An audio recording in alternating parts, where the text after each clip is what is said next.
What's going on, everybody? Welcome back to another day, another episode of The Daily Grind.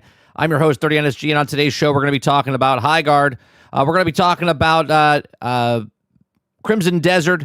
We're also going to be talking about Bungie's Marathon, and we'll also talk about Overwatch a little bit. If you guys like what we do here, we do this Monday through Thursday from 10 o'clock in the morning till noon Eastern. Hit that like button, hit that subscribe button. If you'd like to go above and beyond that, become a member as little as $5.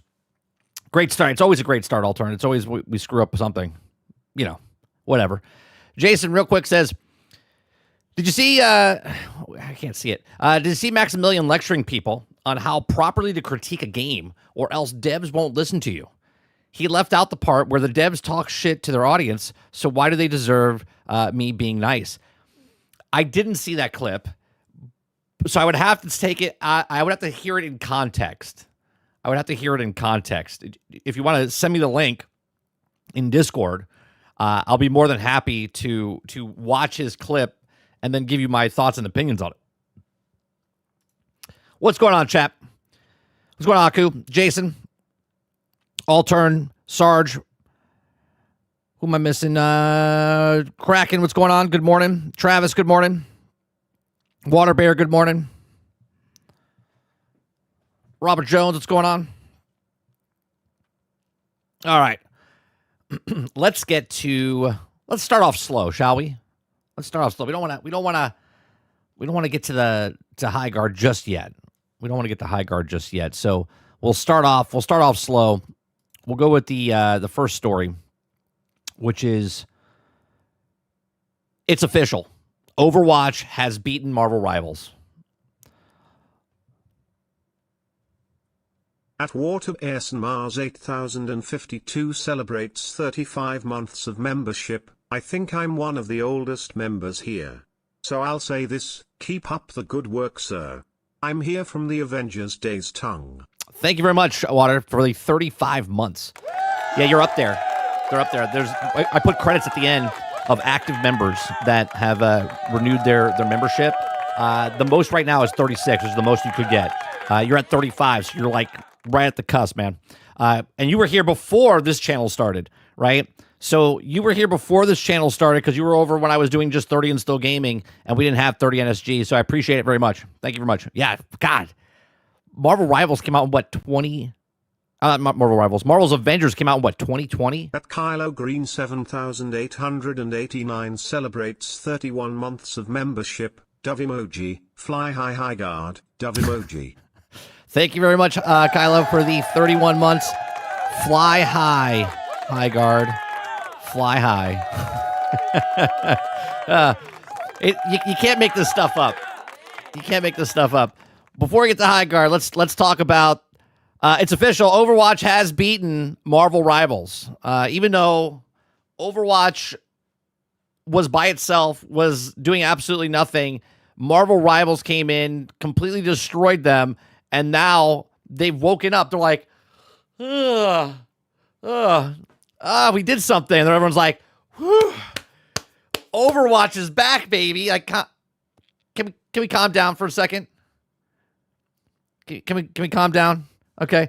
If you guys like what I do, we do this Monday through Thursday from 10 o'clock in the morning till noon Eastern. We just read news stories, give you my thoughts and opinions. We get your thoughts and opinions afterwards. Hit that like button. Hit that subscribe button.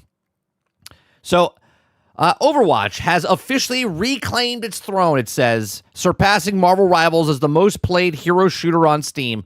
Originally launched in 2016, Blizzard Overwatch received a sequel in 2022, which replaced the original title, adding new heroes, update mechanics, and following up changes to the game's beloved formula to receive mixed reception. All they fucking did was added a 2. And that's proven now, because now they removed the 2.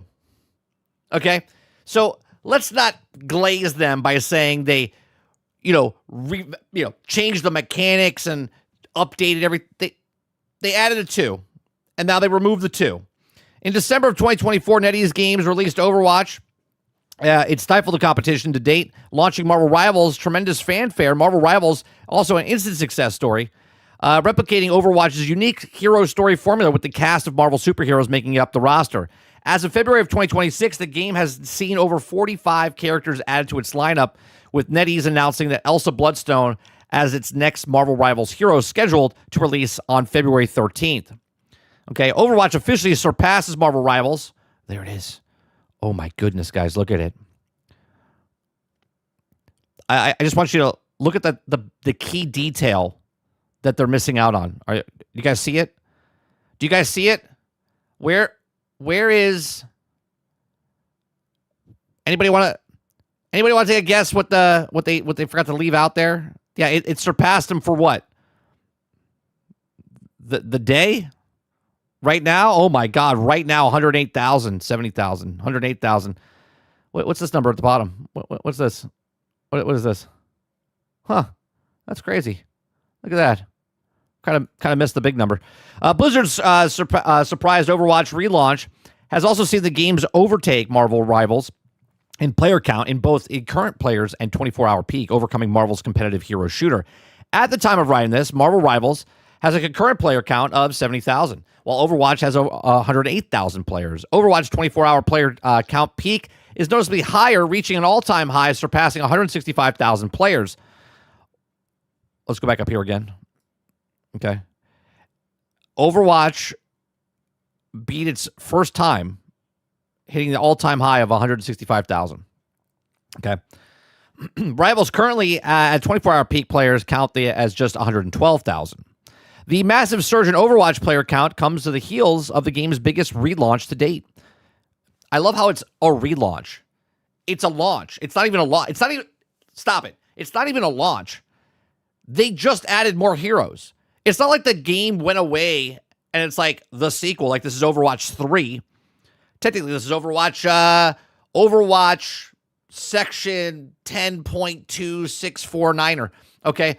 Like, I don't understand what we're talking about here. The sweeping changes include overhaul of the interface, presenting players with more information at a glance, and along with new sub-roles that also give each class character unique passive abilities, like seeing players through walls and increasing the effectiveness of health packs. The game also launched 5 brand new playable characters, including, I'm not even going to read the names because I don't care, conceived in early Overwatch development, who also many of the fans have requested. The relaunch of Overwatch also reset the seasonal progression. Okay, with the new Season 1 for the game's newest narrative, a storyline titled The Reign of Talon. Season 1 Subtle Conquest sees Overwatch overtaking Talon's forces, seemingly led by Vendetta, the villainous character who recently made her debut during the game's 20th season. Players who participate in this game's new season are also asked to take sides in the battle, which is each faction earning them in-game rewards at the conclusion of each week. The game's new storyline is also set to play out throughout the rest of the year across 6 seasons, which is one of the new heroes set to debut in each of the seasons. Overwatch competition with Marvel Rivals seems to be heating up with the 2 games. Well, yeah, because they woke up. Yeah, the actual competition's heating up because Overwatch woke up, introducing characters and mechanics that propel them into the spotlight. Exciting recent additions to the game's roster, as well as tease for a rumor upcoming hero like Cyclops and Ghost Rider. Ooh, Ghost Rider's coming in, huh? As hinted, is that damaged dialogue from the fourth wall breaking Deadpool himself have kept the fans based eager for more. But Overwatch's surprise resurgence has allowed the game's popularity to reach heights that it hasn't seen since the sequel's initial release. The massive suite of changes include Overwatch's director confirming a redesign for one of the newest characters based on the players' feedback, indicating that the game's developers have been listening closely to the request of its fans. Oh, have they? What have they been doing for the last 5 years? You know what's going to be funny? This number right here, when when Marvel Rivals puts a PvE mode, like an actual PvE mode, when they put like single player or story type of modes in the game, because I believe they will, Overwatch is done. Because then all of a sudden, then Overwatch will be like, shit, we have to add single player stories as well, right? So good for Overwatch for actually waking up. Good for the developers for actually making content for the game that their fans have been playing this entire time. Look at it. It was dead. They weren't growing. They weren't losing. They weren't growing. They were just there. Okay? And then all of a sudden, they were like, hey, we got new stuff. Dink. Revived them. Everyone came back, looked at it, but then look how fast it dropped off as well. It almost went right back to what it was. Right? Almost went right back to what it was. Now people are playing the game. I just love these people. They beat it. They beat it. Yeah, great. Technically, Overwatch shouldn't have lost, but it did. And honestly, I think Marvel will overtake them. Now, again, does this mean Overwatch is a failure in any way, shape, or form? No. It's been out since 2016. It's got league championships. They had their own fucking professional league, sports league for many years, right? They made so much money. Very successful. But then they knew how successful they were, and they didn't want to compete anymore. So they just went on cruise control, fell asleep behind the wheel, and finally woke up. And because they stepped on the gas, now everyone's like, oh my God, Overwatch is back. Let's settle down. Okay, settle down. They actually have to do something to give them credit. But these are just my thoughts. Let me know yours in the comment section down below. Please make sure you share, like, subscribe. What do you think? Do you think Overwatch is back? Or do you think that Overwatch is just got a defib moment and they finally woke up and now they're competing? Now, obviously, this is better for all of us, right? If you're a fan of Overwatch, you're a fan of Marvel Rivals, both of these companies competing against each other will make your experience better for whatever game that you like because now they're competing. Again, these are just my thoughts. Let me know yours in the comment section down below. All right. Let's see. Sarge says, stop calling it a relaunch. Don't use the verbiage. It's a character release. Right. Yeah, I wish Madden would get competition. They need to wake up. Facts, right? Facts. Kraken says, well, unfortunately for Overwatch, all Rivals has to do is continue spitting out heroes, which is can go with an easy considering Marvel's plethora of already existing heroes. Overwatch has to create new heroes. That's right. That's right, Kraken. Right? Marvel just goes, who do we want to bring in? And then they place them in, right? Where Overwatch is like, who should we make? I know.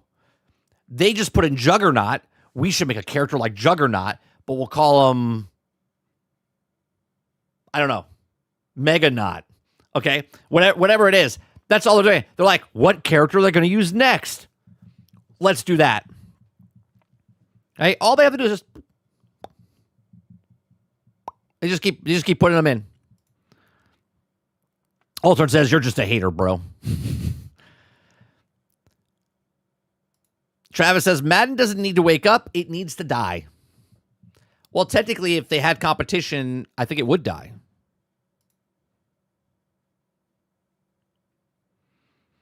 Just Enough says, then Overwatch can just steal the design. Yeah, exactly right. The design stealing is that Marvel stole Overwatch's game mode for Marvel characters. But Overwatch is waiting to see who they put in because they have to make brand new characters. Overwatch doesn't have 80 years of characters already made by other people in comics and movies and all these other things. So they're just waiting. Okay, they put Sabretooth in. Let's put a guy just like Sabretooth. We'll call him something different. We'll call him Panther Guy.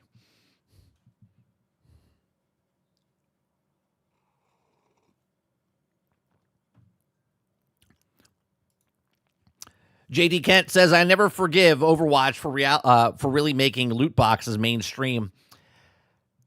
Did they? Yeah, I guess they did. They were the ones that made the loot boxes mainstream. And they're doing it again, right? Aren't they putting, isn't there loot boxes still in? I'm sorry, surprised mechanics, right? Surprised mechanics, as EA said.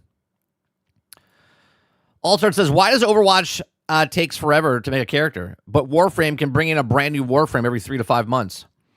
That's because Warframe likes their people that play their game. They're not just sitting back. They're not just like, did you guys see what we did? Yeah. Yeah, we added a new UI system inside of Overwatch. Good job, Chuck. Thanks, man. Appreciate it. What's that? There's another game out there. What are they called? They're not gonna Marvel Rivals. They won't. They won't do anything. Oh shit. Oh god, I gotta work. Oh god, I gotta make another character. Fuck. All right, fine. What do we got? What do we got? We got is that a cat? It's a cat. What about we put a jetpack on him? Yeah, that sounds good. Well, what should we call him? Jetpack Cat. Fantastic. We're back, baby. Minimal viable product. We're back.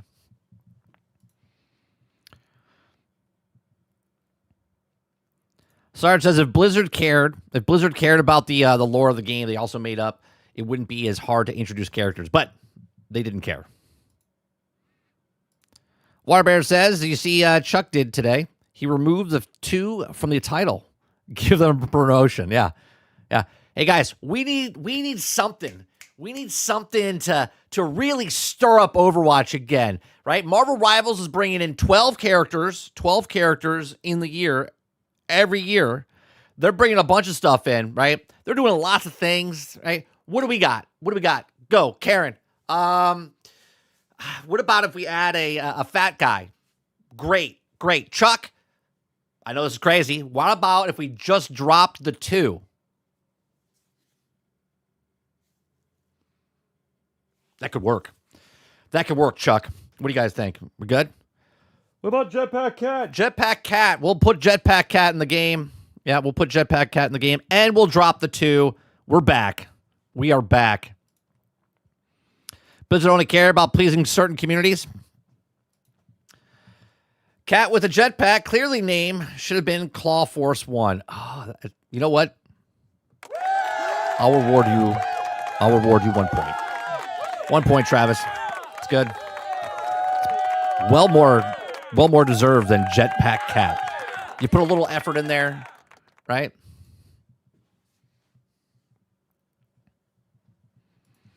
So will my Overwatch disc work again? No, just because they dropped the 2, your original disc doesn't work anymore. You still have to get Overwatch 2. Roic says, what's going on, Roic? Says, speaking of Blizz, I tried the new Warlock on D2R. Is that Diablo 2 remake? Also was awesome. Quality of life they added was great too. Did I hear it correctly? Did they just put DLC, or they're going to put DLC for Diablo 2 25 years later? Is it 25 years?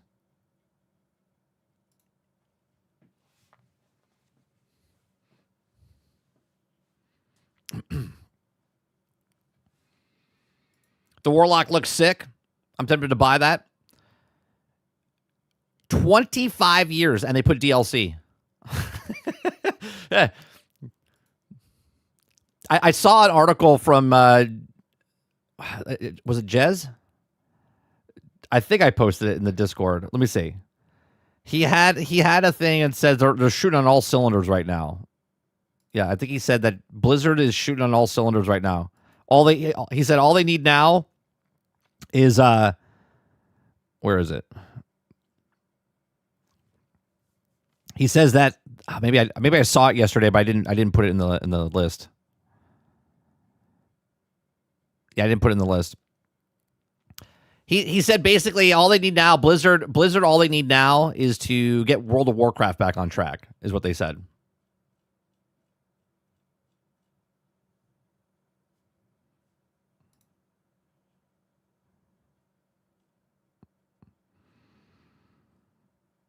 All right. Let's go to the next story. We got a couple things here.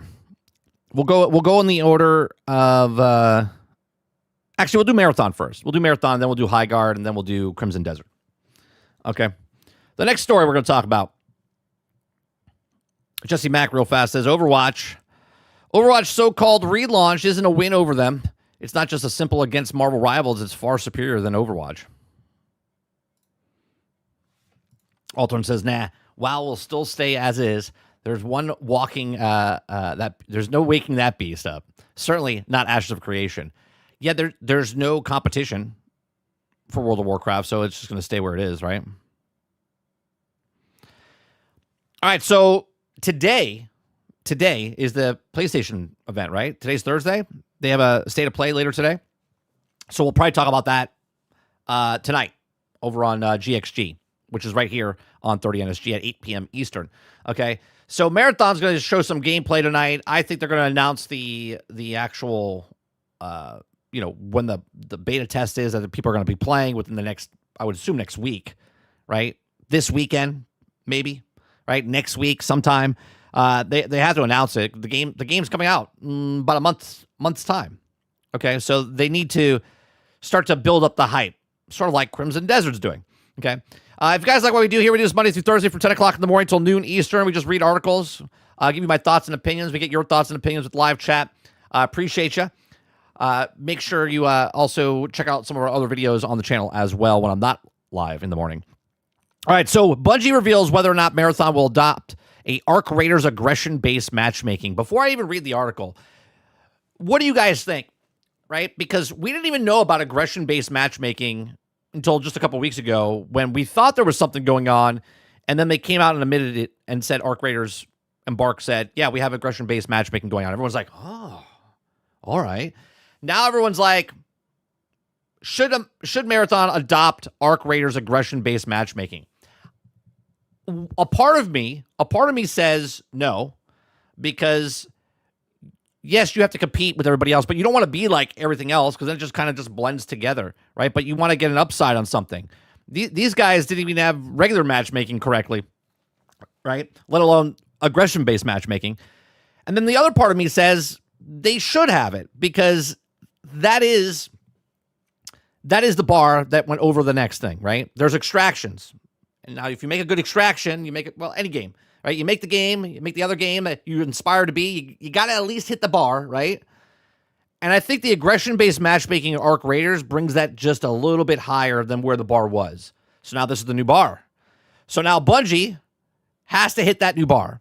And I think they have to make aggression-based matchmaking in their extraction shooter. But let's read the article and see what they say. Okay. So Bungie reveals that whether Marathon will adopt the Arc Raiders aggression-based matchmaking. Content creator and journalist in China recently had the opportunity to go hands-on with Bungie's upcoming extraction shooter Marathon and reveal that tons of new details about the title ahead of PlayStation 5's Xbox Series XS and PC launch next month. During the preview event, Marathon's game director, Joseph Ziegler, confirmed that the game won't follow in Arc Raiders' footsteps and won't use aggression-based matchmaking system, but that the shooter does have tools to allow players to communicate and be friendly if they wish. That's just called proximity chat there, Joseph. After some fans got the chance, remember, they didn't have proximity chat. They added that because of Arc Raiders. Okay, so after some fans got the chance to go hands-on with Marathon via the closed plays test last year, or late last year, Bungie made a difficult decision to delay the next shooter indefinitely. That's not what that means. Stop using the word indefinitely. Okay, stop using the word indefinitely, because that's if they delayed it indefinitely. For fuck's sake, just say delayed. Just say delayed. Following a negative feedback from players, however, Marathon is finally making its comeback next month, and the studio looks to have made some big changes over the last year. You mean make the game? They didn't change. They didn't make changes. They were completing the game. We are so screwed. We are so used to games coming out broke, buggy, and unfinished that basically what he just said there. Right? Oh, As Magic Dolphin 474 celebrates 30 months of membership, 30 months for 30. Thank you very much, Dolphin, for the 30 months for 30. Thank you very much for the 30-month support. Appreciate you. Hope you're doing well. We're so screwed as a gaming like society, because if the game was out, right? Let's just say Marathon comes out and it came out last year in the state that it was in, which is like Highguard, which is like every other fucking game that comes out, which is incomplete. Okay. They're like, oh, well, following the negative feedback from players. However, Marathon finally is making its comeback next month. What do you mean comeback? Okay, the studio looks to have some big changes over the last year, according to Bungie. Improvements have been made to the key areas of the game. You mean finishing the game, including updates to the AI, the combat, the visuals, as well as the addition to social features such as proximity chat. So you finished the game. Is the game finished when it comes out next month? That's my question. I don't know about your guys' questions. Is the game finished when it comes out? I'm not talking about the roadmap down the road. I'm talking about, is the game functional when it comes out? And let me just rewind this a little bit. When it was going to launch last year, before the whole art scandal thing that happened, if they launched last year, they made improvements have been made to the key areas of the game, right? Including updates to the AI. So the AI was bad last year when they were going to launch it. The combat was bad when they were going to launch it. The visuals were bad when they were going to launch it. And they didn't have proximity chat. But they were going to launch the game. But now, because they took the time to make a game, hopefully it's finished when it comes out, now they're getting props for it. No, you don't get props for doing your job. With Arc Raiders making waves in the game world over the last few months, it's no surprise that Marathon is already being compared to Embark Studios' hit shooter. One question fans have had eager to know the answer is a long time. Will Marathon have aggression-based matchmaking system similar to Arc Raiders? Well, according to the game director, Joseph Ziegler, no, it will not. During a recent interview, I have a question, chat. How long until Marathon changes it so they have aggression-based matchmaking? The question's not, are they going to do it? How long until they implement it into Marathon?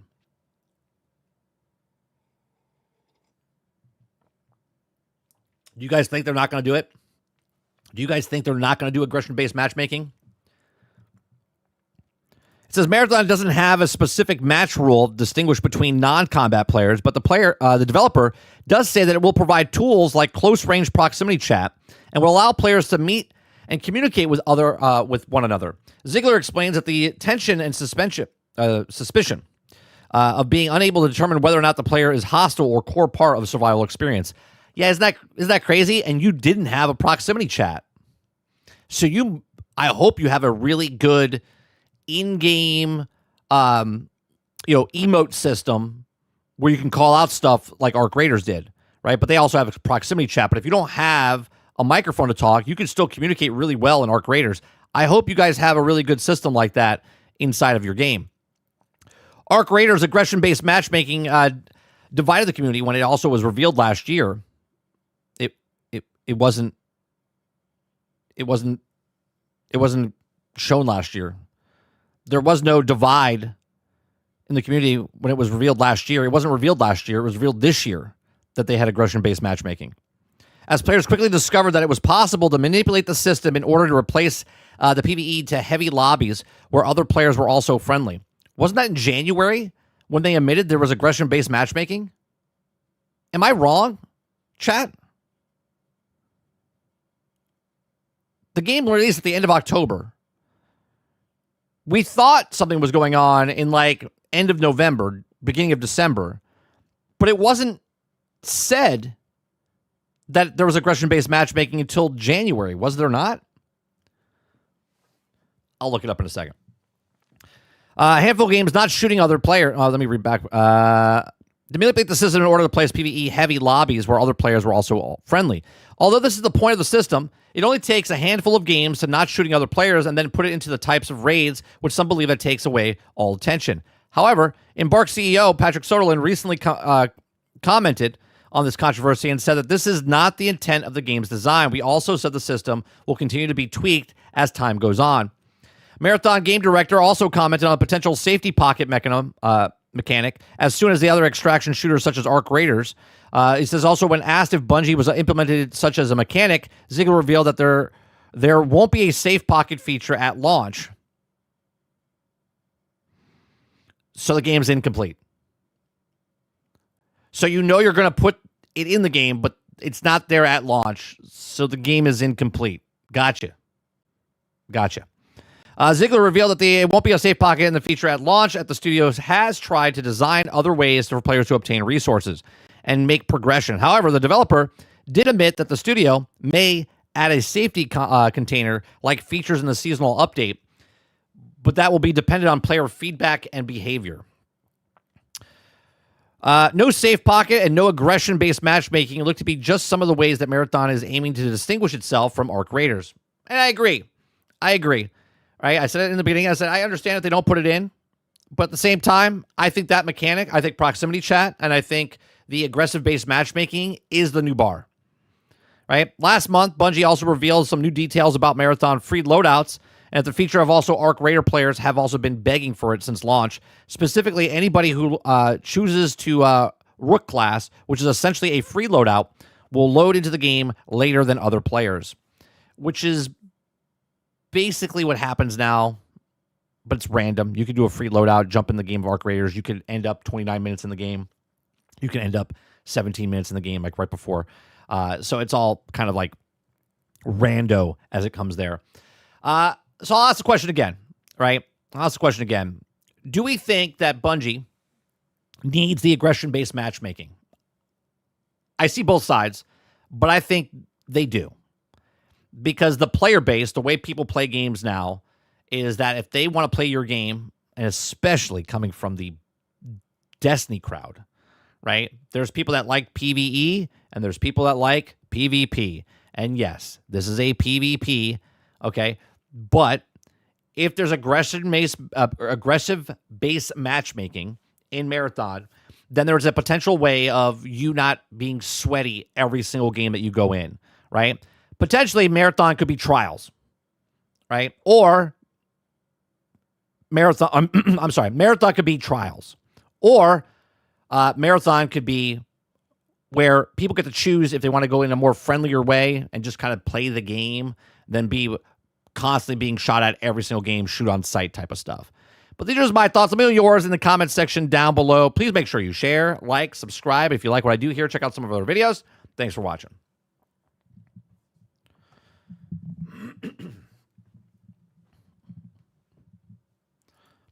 What means the game's unfinished? When you say that you're putting a safe pocket in your game, but it won't be there at launch, means it's not finished. Meaning you're working on something that was going to be in the game, but it's not there at launch. You admitted to it. If you don't admit to it, right? If you don't admit to it, and you're the creator of the game, and you say, we're not looking into that, but we'll see what we can do about it down the road. We might put it in or we might not. You're not admitting that you're working on it. You're not admitting that you're not working on it. You're just saying, we'll look into it down the road. What they've done, Ziegler said, was, oh, no, we have it. It's just not ready at launch. Meaning the game is incomplete.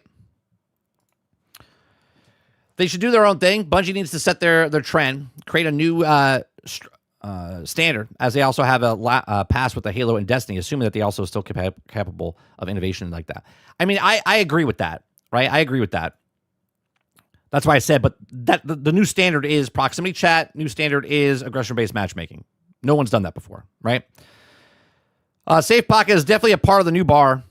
Not having it definitely minus that, and also will feel when players stop playing and go back to Arc. Crowd says, I'm not positive on every state of play, but Bungie made the official announcement that they will be there, and they are doing gameplay presentation as well. Yeah, I know they're going to show it there. They would have to, right? The game's coming out next month. If Marathon wasn't at the state of play, that's just dumb. That's beyond dumb if they don't show gameplay and stuff right before the beta test, by the way, the open beta test. They would have to show it tonight.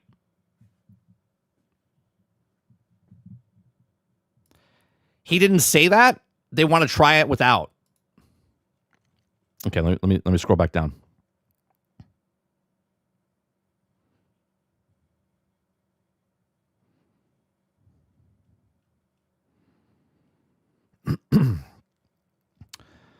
Let's see here.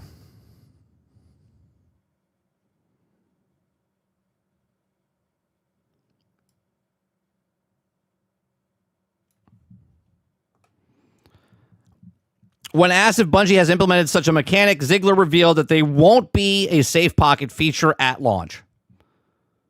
Am I misreading something? Am I misreading something there, Crowder? He didn't say that. They want to try without it. Is that what that says? Am I misreading what he's saying there? Ziegler revealed. The question is, will you have a safe pocket in your game. Ziggler revealed that there won't be a safe pocket feature at launch.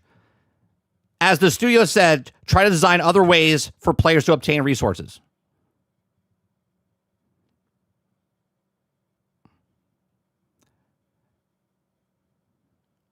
Exactly. You misread it because you definitely didn't misread it. That's correct. You read it right.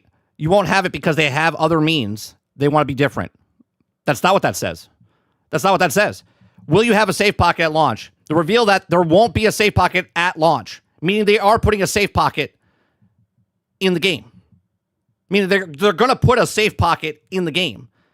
But they're doing other things, try to design other ways for players to obtain resources, meaning at the end of the match, you get 5 things because you did it.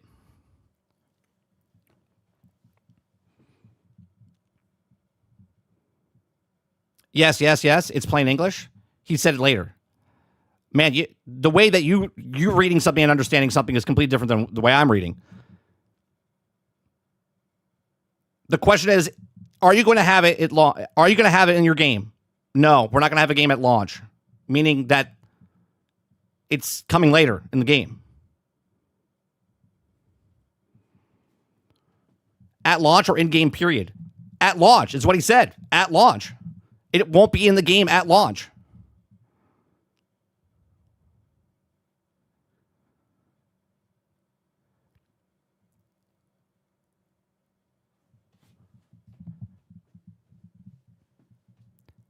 Yeah, but that's the question he answered. He answered the question.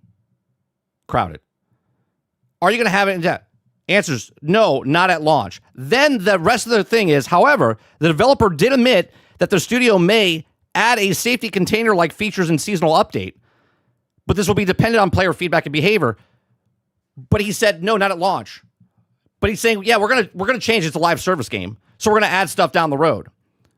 But the safety pocket, because the question stated is, are you gonna be like Arc Raiders and put a safety pocket in the game? No, not at launch.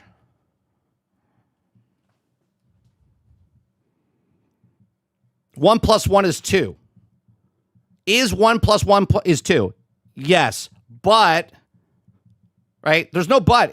He answered the question, no, it's not going to be at launch, meaning it's coming to the game. Not on player feedback and whatever. It's coming to the game. And then they're trying to find other ways to give you resources.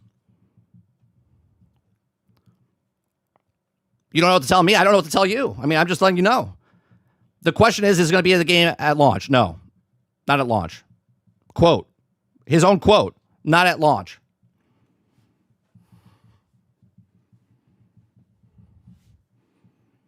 You're taking it somewhere else. I'm taking from exactly what the question is. So that means it will be in the game, but they aren't revealing it at launch, right? Correct. Hence why I said, Dupe Goon, right? Hence why I said it's not complete. They're launching the game with an incomplete thing that they're going to put in the game because they can't make it at launch. They're trying to figure other ways out, but they're still going to put it in the game.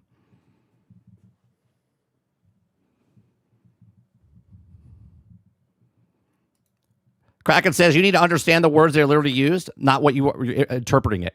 Right. I'm reading it exactly as is. Hence why I could say they're going to add it later, so it's incomplete. Whatever reason, we can't put it in. We didn't think we were going to have it. They weren't going to have proximity chat. Now you have proximity chat at launch.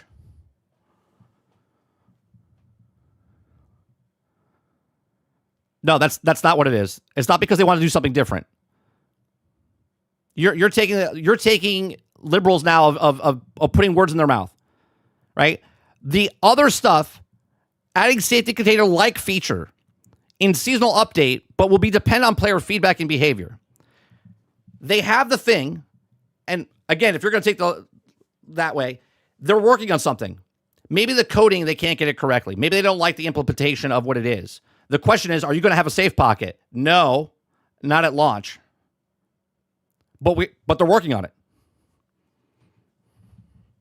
Hopefully the game survives long enough to have this discussion. I think it'll be fine for to have this discussion. I think it'll last more than 16 days. Hopefully, right? Who knows, Tarnished? Who knows? See, Crowded is taking this stance, right? Because he is a fan of the game, which is fine. And when people are a fan of games, they like to protect what they love, right? I have no horse in the game. I'm just reading the question as is. I don't care if Marathon makes it or doesn't make it. I don't want Bungie to fail. I'm not buying Bungie games. I'm not playing Bungie games. I don't have no interest in Marathon. But I'm also not giving shit to them. I'm only reading what the question is. And the question was, are you going to have in the game at launch? No. Why? Because it's incomplete. They don't have the safe pocket yet.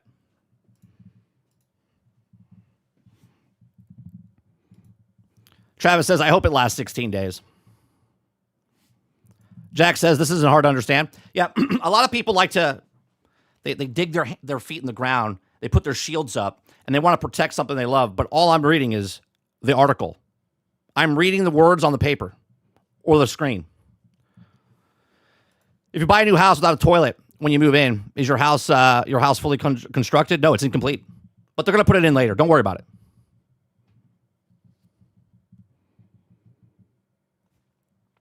Aku says the coding problem is probably the issue.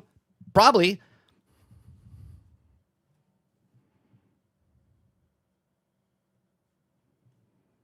You can defend everything you want. I'm not yelling at Crowded. You guys can make fictional fan fiction in your head.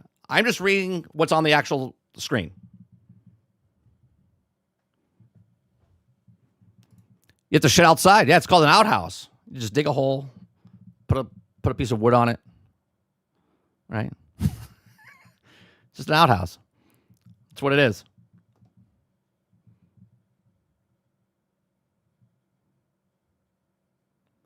No, there's a period. The quote, Crowded, is he revealed that they won't be a safe pocket feature at launch as the studio try to design other ways to obtain resources. Okay? Meaning they have a safe pocket, but it's not going to be in the game at launch because they're trying to figure out, let's say the resource is kill 3 people, get whatever resource it is, right? Break open a cache, and it automatically puts it in your inventory or whatever, right? Maybe they don't need a safe pocket, okay? They're just going to give you resources, which kind of breaks down what the game mechanic is, because if it's an extraction, and I'm getting resources that I can't lose because they're finding other ways to give you resources, right? Meaning, are they going to put it in a battle pass? Meaning, play 3 matches, you get this resource. Are they going to put a dog at your base where it's like the chicken, where all of a sudden you're getting resources without having a safe pocket? So just playing games gets you these resources, right? They're trying other ways to find it. But the question again, are you going to have a safe pocket? No, not at launch. Revealing that they are going to have a safe pocket. It's just not ready at launch.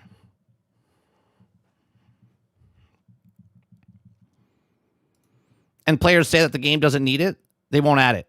Okay, I'll love to come back to this. I'm going to put a pin in it for you. I'm going to put a pin in it, clip it, okay? I would love to come back here and then talk to you about why they added a safe pocket to the game, right? Why they added a safe pocket to the game.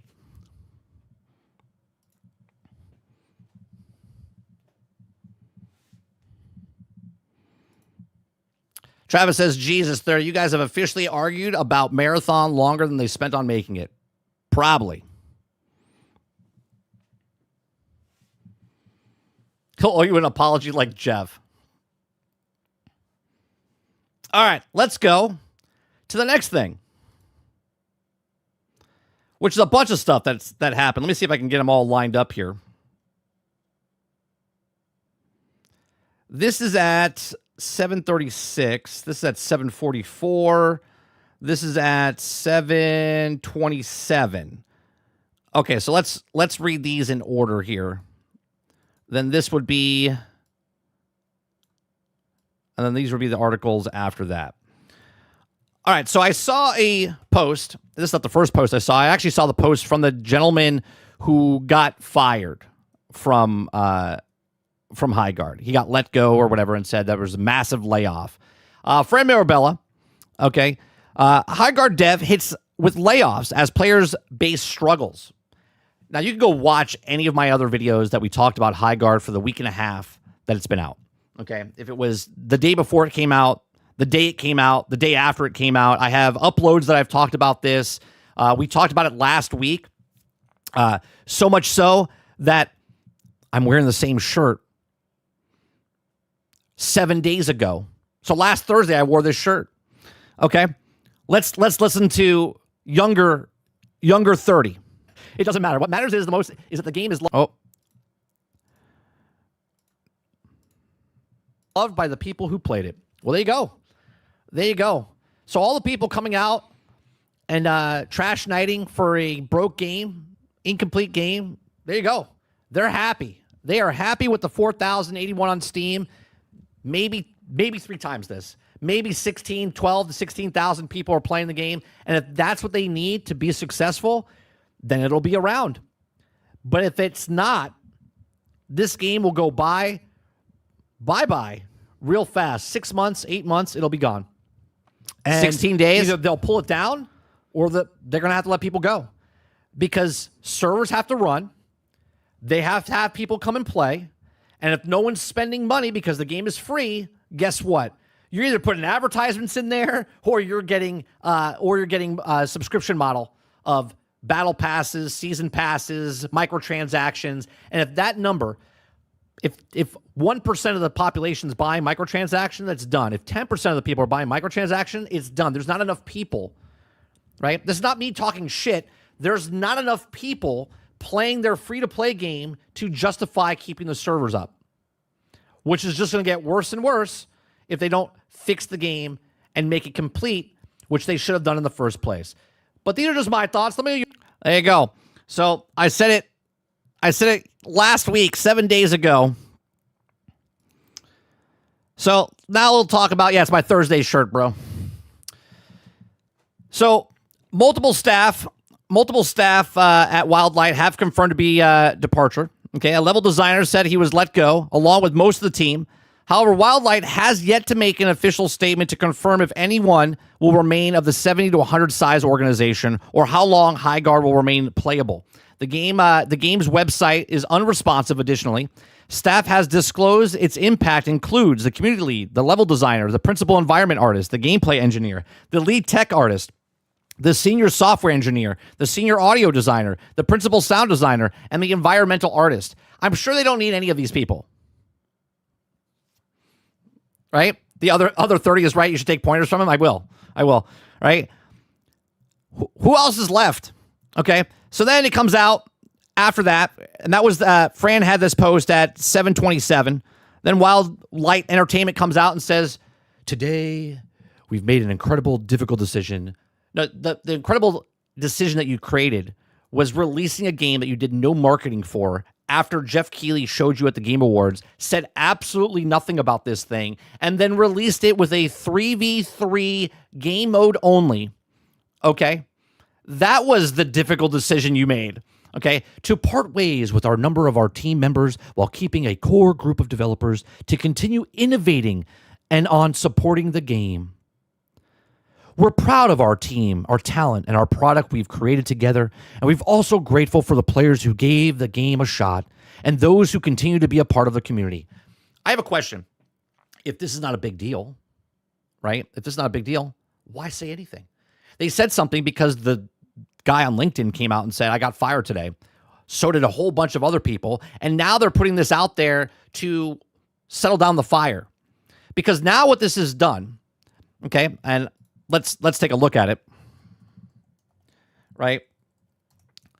Let's take a look at this. Yeah. What this has done now is that anybody that was playing, the 6,000, 7,000 people are gone. Because remember, you have to support the devs. Well, you just fired the majority of your devs. So now you've come out, you've said nothing about the game, you've gaslit the people that told you your game is bad, that you were done putting a 3v3 out, that needs more modes, the game's incomplete, right? But you have trash knights out there that'll defend it because they think that they're helping the game when they're just sniffing each other's farts instead of giving actual criticism and saying, hey, dummy, okay, 3v3 in an incomplete game, you need more game modes, right? You need more people on the thing. They put out an incomplete product that they were going to update later. It's a free-to-play game. You don't have enough people. Math ain't mathin'. You need a bunch of people to buy microtransactions in your free-to-play game. It didn't happen. You came out and said, it doesn't matter about the numbers. We don't need the numbers to be successful. Well, let me tell you something. You're no longer successful because even if you get the numbers back, you fired half of your staff. You fired half of your staff. Okay? Then we have this official update at 7:44. He reposts that, so that's it for that. So now let's go to the Highguard. Right? Highguard developer Wildlight Entertainment has mass layoffs. Unfortunate news comes out of Wildlight Entertainment. Who could have seen this coming? Who could have seen this coming? I don't know.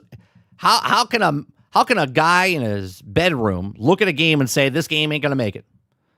But yet people that work at the company are like, we don't need numbers to make it.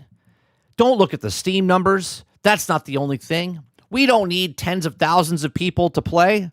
No, but you need tens of thousands of people to spend money. Unless you're getting one Kraken, right? Unless you're getting one Kraken to come in that's spending $100,000 like Diablo Immortal. And then you need a couple of them to keep your game going. So either they have all that content ready to go and they're going to release it and they don't need all the other people because they're done, by the way. When you get rid of all these people, level designer, okay, principal environment artist, gameplay engineer, lead tech artist, when you're getting rid of all these people, that roadmap either is not complete or it is complete and they're just going to have the core audio, the core group release the next 6 months, but it's done. You're not coming back from this because you just got rid of everyone that's going to continue on after the stuff that you already made. Now, they said that they already have all the stuff a year in advance. They've worked on a content. Great. Incomplete game.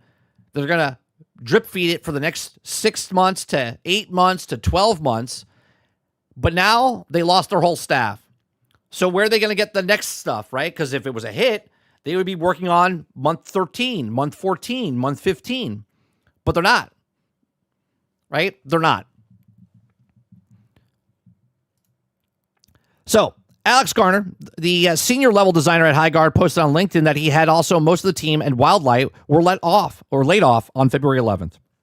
Notably, he says there was a lot of unreleased content that he and his team had designed for the game, which was looking forward to sharing with the public. They could still release it. But I'm assuming because he's let go that they're not done. Because he says there was a lot of unreleased content that we had and the team had designed for the game, okay, which is also looking forward to sharing with the public. Are they in the midst of working on it? Is it completely, if it's done, then I said this, I think it was like day 3 of Highguard. They're going to take all the content and instead of releasing over the next 12 months, I said they're going to release it in the next 3 to 6 months. They're going to shrink that down a lot if it's already done. Okay. Wildlight shared a statement on social media confirming several layoffs. They confirmed that the core group of developers will continue to support the game. It says, quote, today, we made an incredibly difficult decision to be part of the ways of the numbers of your team members while keeping a core group of the developers to continue innovating and supporting the game. Okay. Core group meaning what? The bare minimum of people that can keep this game running because we paid for our servers in advance and we have to keep it going. We're proud of our team, our talent, productive we created together. We're also grateful for the players who also gave us a game a shot, which is 97,000 people, regardless if you didn't like it or not. I would assume they're thanking you. To be a part of our community, and the statement has read, okay? The bumpy road for Highguard. Highguard launched on January 26th and received mostly negative reviews on Steam from the outset because it wasn't complete. They continue to push forward with updates, including new modes, events, but less than a month later, news broke that massive layoffs. The game was launched with big hype, financial movement from 2025, and Game Awards ceremony. However, there was virtually radio silence following the event until the game's launch. Imagine that. You can go watch my other video where I say that Steam numbers don't lie. We've seen this story before. Layoffs become more common in gaming space. Unfortunately, mass layoffs are becoming a trend. They've always been a thing. They've always been a thing. Now we have a microscope on it. Okay, or a magnifying glass on it, I should say. Ubisoft recently underwent a major restructuring resulting in cancellation of multiple projects, including Prince of Persia: Sands of Time remake. I don't know why they're going into Ubisoft. They're trying to say because this is happening here, it's also happening here. No, each company is their own.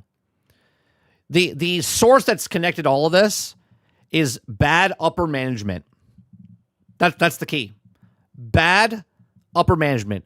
People that don't know how to run companies are running companies. People that are managing people that don't know how to manage people. People that are running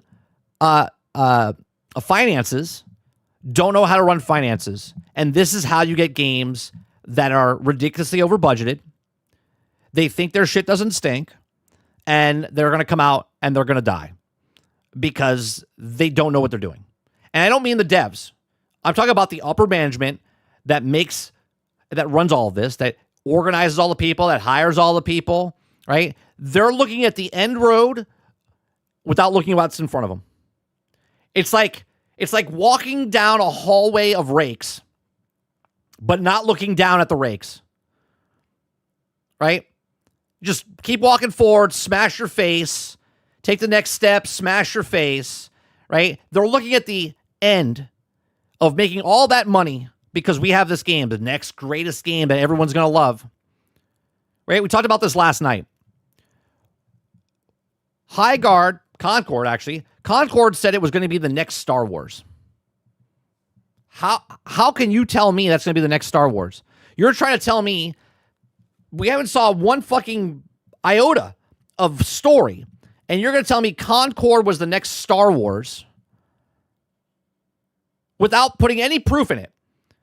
You're going to go compare yourself to something that's been out for 40 years that has comics and books and shows and movies, even though Disney destroyed the brand. But you're going to compare yourself to that when you have Highguard characters that no one gives a shit about. Or Concord characters that no one gives a shit about, right? Now Highguard comes out, and now you have these brand new characters that you know nothing about. There's no story mode. There's no single player mode. It's a PvP game. You're defending stuff. You have no idea about anybody in this game, and you're like, this is going to be a hit. We're going to have action figures. It's going to be amazing. We're going to make so much money. There's going to be stories and movies. Like, stop. Just make a game. Make a game. Sell a game. Complete the game. Stop putting free-to-play games out that no one gives a shit about. These generic slop. And when I say slop, I don't mean like the game is slop. What I'm saying is just this, we're going to put something out and they're all going to buy it. That's not how that works. Right? They want the end of Marvel. They want Lord of the Rings. They want Harry Potter, but they don't want to put any of the work in front of it. They want to tell you it's the next Harry Potter. They want to tell you it's the next Star Wars. They want to tell you it's the next Lord of the Rings. Because grabbing onto those and they tell you, oh, do you like this? Well, that's what this is. No, it's not. Halo wasn't Halo until Halo came out and proved Halo was Halo.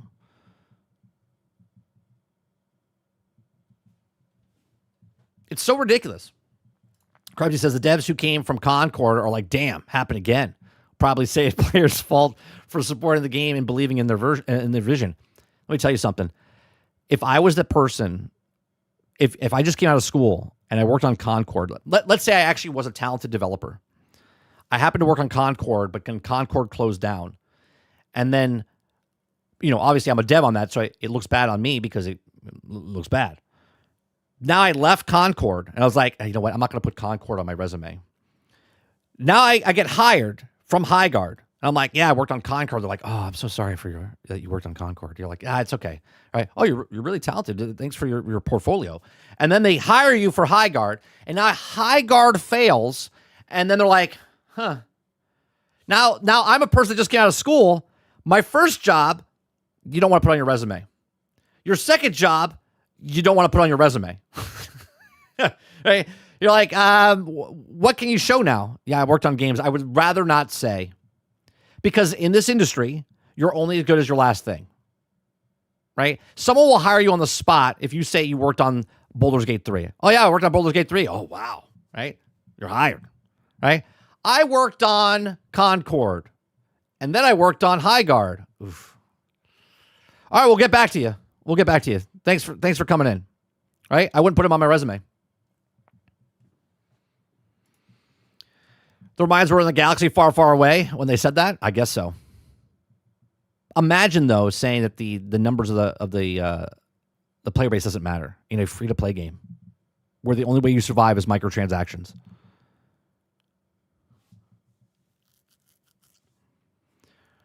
Ron says, Fair Games is the next on the chopping block.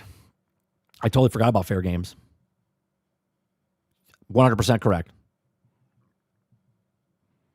There's another one too, right? There's Fair Games and there's another one that's coming out. That Horizon Gathering, that's gone. That's done. Not all the devs' fault. Look at Ubisoft's story. They didn't have a choice.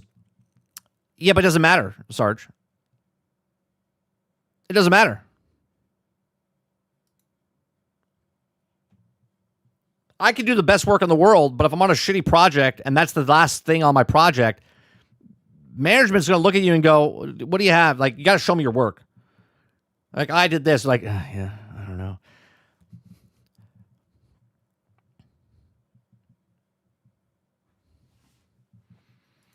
Jay says, Highguard just always looked like a crappy mobile game. I don't know if it was a crappy mobile game. It was just incomplete. It was great on a napkin, but poorly executed. It needed another 12 months to cook. 12 months from now, if Highguard, after they put out all their roadmap, probably would have been a much, well, no, it would have been would have been a better game. No argument. It would have been a better game. But they have to get it out ahead of time.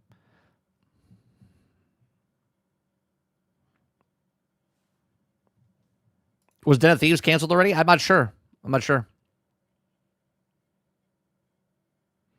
Crowd says, laugh my ass off. In Concord's defense, we have heard it was the high quality polish experience, but those characters.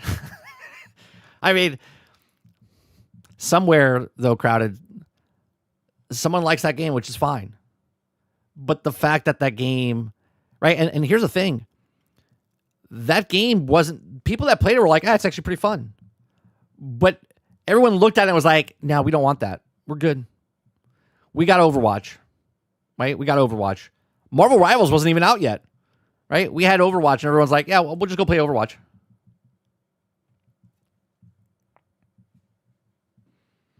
Empreb says Highguard was a bad idea up and down. I truly believe, if companies didn't have this absorbent amount of money that they were spending, and they could take their time, right? Just take their time. Look at Expedition 33. Small studio, took their time, $10 million. Do we know the budget of Highguard? Does anybody know the budget of Highguard? Okay, for a live service game, right? If you just take your time, right? If it takes you 3 years, 4 years to make the game, cool. And your budget's low, great. They were working on this game for 4 years, almost 5, and it wasn't done. They're like, we got to put it out. We got to put it out.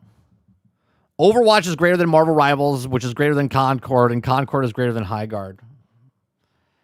Is Highguard less than Concord? I don't know. Marathon was going to release in a very similar state before people didn't like it. Exactly. This is why Bungie was like, maybe we shouldn't release it and work on it still. And here's the sad part. Marathon's still not going to come out complete. I know people don't want to hear that like Marathon or like Bungie. Let me tell you something. Destiny 1 came out incomplete. Destiny 2 came out incomplete. What do you think's going to happen with Marathon?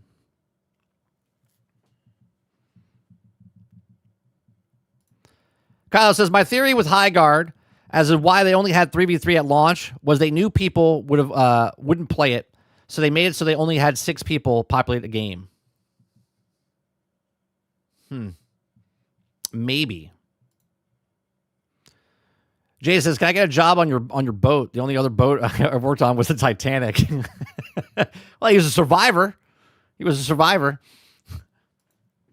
Rogue says, "You have to wonder who looked at this the Concord characters and went, yeah, those look great. Yeah, that person should be fired. Instantaneously be fired." Turner says most of the budget went to that slot of the Game of the Year awards and little to Keeley for the kids' college fund. No, he gave that away. Jason, in the beginning of the stream, said that anybody that if Jeff Keighley approaches somebody, I said this last night, but Jason said it in the stream earlier in chat. He said if anyone that comes up to you and says, Jeff's like, "Hey, I really like your game. Do you want a spot in the Game Awards?" They're going to be like, "No, I'm good. I'm good. We'll just market it ourselves. Thank you." Eclipse says, Highguard had good ideas. They would have had open beta play tests and get feedback from the player base. It won't have probably been a lot better. Yeah, but here's the thing. They didn't want a beta test, Eclipse. You know why? Because they thought their game was the greatest ever. They didn't think they needed the people that play games, their opinions on their games. They didn't want an early access test. Nope. They said, no. We made Apex Legends. We made Titanfall. They're like, we don't need anybody. They thought that their shit did not stink. And they're like, we're going to bring it out there. This is going to be the next greatest thing.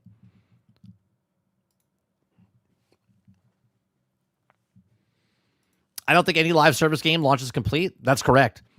That's correct. And that's why most live service games fail.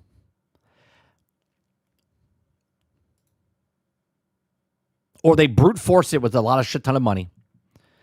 Look at Destiny 1. Look at Destiny 2. Destiny 1 didn't have the item shop in there at the very beginning. Destiny 2, like, constantly. The game could be broke, gun wouldn't work, falling through map. Microtransaction store worked.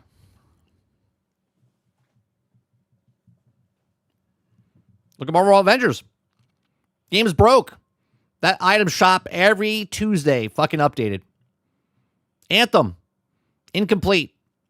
But goddamn, that microtransaction store was always constantly updating, wasn't it?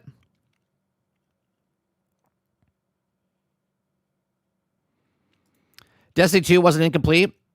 It was bad because they changed everything and then they had to go back and redo the entire game. Patterns are the same, Crowded. Destiny 1 was a complete game that they swapped out, changed because it was too linear. And then they fixed the game in 13 months and made Destiny 1. And then they took Destiny 1, and it took them 2 years to fix Destiny 1 to where it got to the Taken King. Okay? Then when they got back to the top, they decided that it wasn't making enough money, so they had to change the business model, and that's when they started putting microtransactions in the game. While they were doing that, Destiny 2 was being made in the background, and they were making Destiny 2, and they had to steal a story from somebody, still being proven in court, okay? Or maybe they settled, okay? Where the Red War doesn't even exist anymore. And they had to completely change the stuff because it wasn't their story. It's amazing how they steal things. Is it the company or is it the people that work for the company? I don't know. So I'm sure Marathon will be a perfectly done game when it comes out. It'll be perfect in every way, shape, or form. It will not take 6, 8, 12 months to make that game better. Krebsy says, could math it. Let's lowball everything. 80K salary, 60 people, 4 years development, $19.2 million. I think it's way more than that. I think it's about 25. I would say 25 to 30 million for Highguard. I think we did the math a week ago, didn't we? Say about 25, and then free to play, they didn't sell anything. So they got to make a lot of microtransactions. Turner says, first Veilguard, then Highguard. Now you have to wonder if there's a conspiracy to guard as from good games. Well, there's Fall. If you have Fall in your game, you're done. Now if you have Guard in your game, you're done.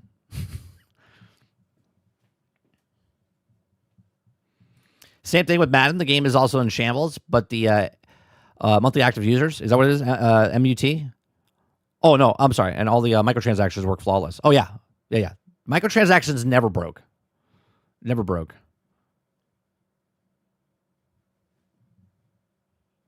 They settled the Red War stuff? Okay. We know what that means.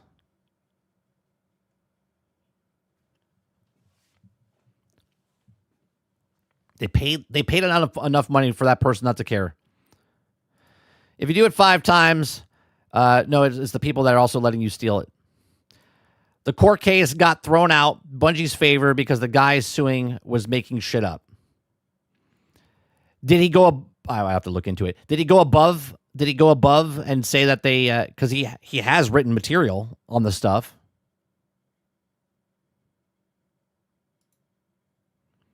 See, it's very black and white when you're in court, right? Like if you ask a question, sort of like when I read a thing, I'm not trying to say it one way or the other. It's black and white. So if he said that they stole this thing, but then they showed that, oh no, we have other things and it's not the same. And he was like, well, I have this, but there's no proof. Well, then it gets basically tossed out. Having guard in the title is the same as thing as having a fall. Yeah, exactly, Water. Yeah.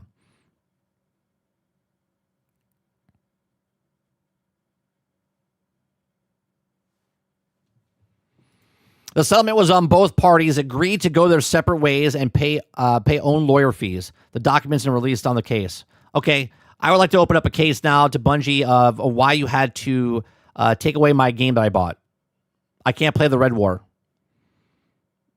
I bought it. I can't play it. It's a single-player story. How come I can't play it? I'd like to open up that case now.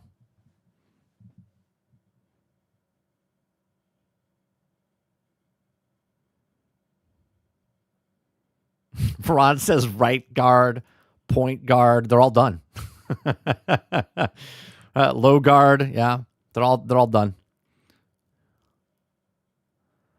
Eclipse says, you know who else is also innocent? OJ. And then he wrote a book about it, what it would do if I did it.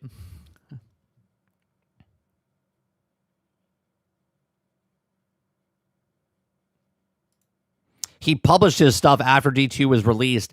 Was there? I could have sworn there was something that he had it before D2, but he didn't publish it. Like he had it. It was on a site. I'm not gonna go down the rabbit hole, but I remember reading something that he had it, but he didn't publish it. I think he published it afterwards, which obviously you can't do. It's sort of like what Nintendo's doing with fucking Pywel, right? Like they did a copyright and then got the patent after they did the thing, right?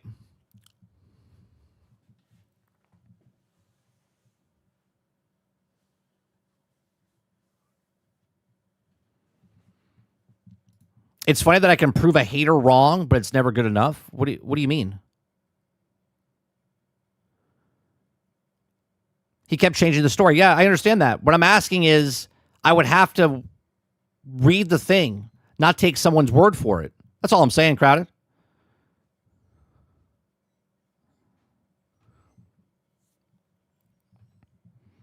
Are you calling me a hater?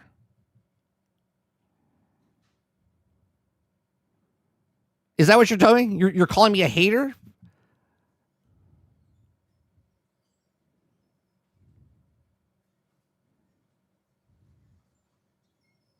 Okay. I was like, where am I being a hater?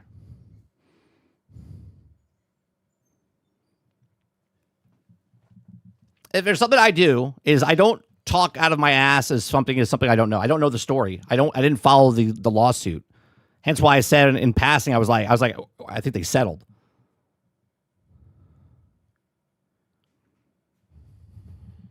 Yeah, if I don't know it, I don't know it. I'm saying black and white as far as in court.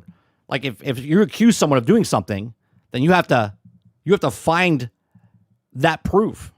And if you don't have proof of that, well, then you don't have a case.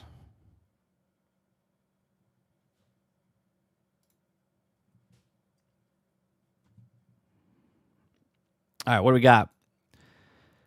We got an 8-minute video. We got an 8-minute video of Crimson Desert to go over. We did the Overwatch story. Oh, we got this thing. Let's talk. This is a quick story.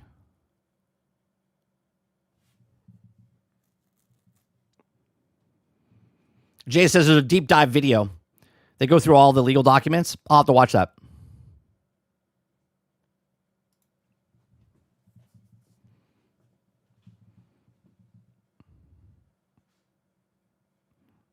All right. There's this story. I don't remember this game, but I kind of do. Relooted launches in double-digit user count on Steam, but positive reviews. Okay. On social media discussion have surfaced surrounding a recent launch of Relooted, an African futuristic heist game that sees players assume control of characters stealing African artifacts from Western museums. Those discussions aren't entirely positive, as Relooted has managed to secure a peak player count of 57. Jesus Christ.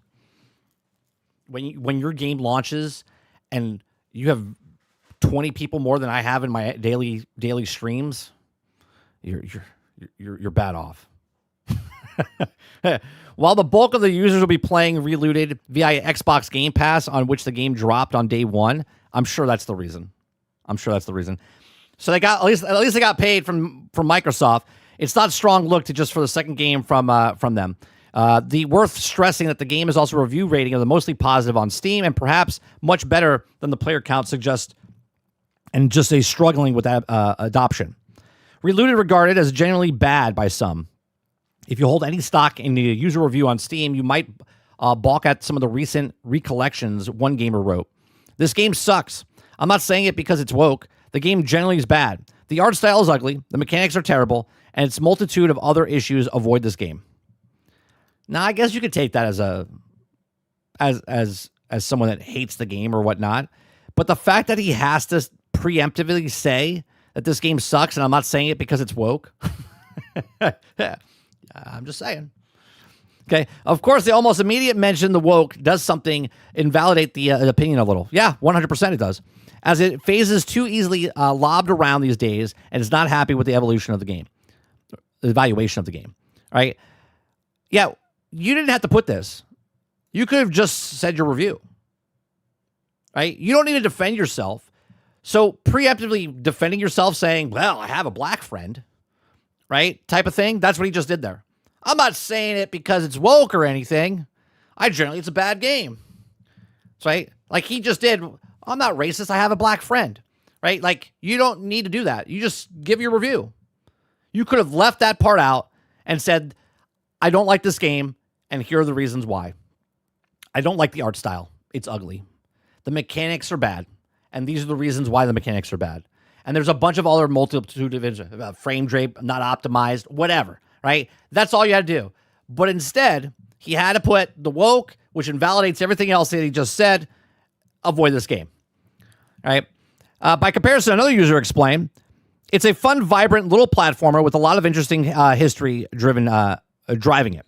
Sadly, Americans struggle to think anything can be made without circling around their politics. I don't think you need to put that either. Right? You could have why does it have to be driven by anything else? It could have just been the game. That's what it is. It says extremely tough not to make a political approach to judging Relooted, and then might as well slowing up adoption. It's not possible to see how many people are playing the game on PC or Xbox via the Game Pass subscription service, but at the time of writing this, just 15 people were playing it on Steam. In June, Tom Henderson sat down with Ben Myers, CEO of the company. He says, we struggled with the design for quite a while. He says, how to make an interesting mechanic adaptation to the heist movies was tricky. Most heist games are shooters and don't always feel accurate in vibe, sensibility, and say Ocean's 11. It was only when Teardown came out that something clicked. The team also stressed that a Metrovania-style game wasn't influenced by games like Prince of Persia, Lost Crown of Tales, despite bearing similarities to both. It says, time will tell if Relooted pans out. No, it's not. It's not going to pan out. Critics' impressions are mostly positive, but the outline described the game as unique and rewarding, like other dubbed in the fantastic premise. Hey, look, it doesn't matter if it's Relooted that failed or if it was Titanfall that failed, right? Obviously, two different reasons why they failed. Okay, one's claiming that it's because it's woke and stuff, and maybe it's just not a good game. But there are good games that fail. Titanfall 1 and Titanfall 2 are good games, but they were also flops. They didn't work well. Why? Well, because EA sent them out to die. EA sent them out right between Call of Duty and Battlefield at the time, right? It was just trying to, they used it to try to cut Call of Duty's legs out from underneath them. EA thought if we send out Battlefield and Titanfall, like a 1-2 type of punch, that we could take money away from Call of Duty. It didn't work, which hurt the game, and Titanfall's a really good game, right? There are games that are great that fail, that flop. So this game, probably a niche, right? Probably a niche. They probably said, "Oh, we're making this for this group of people. It's a heist game. We'll center it around this type of thing." If people, when you look at a trailer, guys, a movie, a TV show, you can watch a trailer, and within seconds of watching that trailer, you can go, "That's something I'm interested in," right? Regardless of your nationality, okay, or race or whatever, right? You just watch it and go, "Oh, that looks pretty interesting." I never watch a movie or a TV show and go, "Oh, there's white people in it. I can watch that." Oh, there's a black person in there. There's a Chinese person in there. I don't know, right? Like, I've never looked at any content like that ever in my entire life. I look at it and go, "Oh, that looks interesting. I'm going to watch it." That's it, right? The fact that we now look at stuff and there's reports all the time that the reason it's not successful is because of some istophobe, sexist, racist, you know what I mean? Whatever, is just absurd. Okay. A game is a game. The game is good. The game is bad. People either give it the time of day or they don't. And if you don't market it correctly, like Highguard, it's going to fail. If you don't market your game correctly, like Relooted, it's going to fail. Hence why marketing exists, because you're trying to find the market. Okay. And you would think less games would be less like failable now, considering they can nail it down to exactly what your type of game is. They know if you like RPGs, it says, here's more RPGs for you. If you like puzzle games, here's more puzzle games for you. They know what their market is.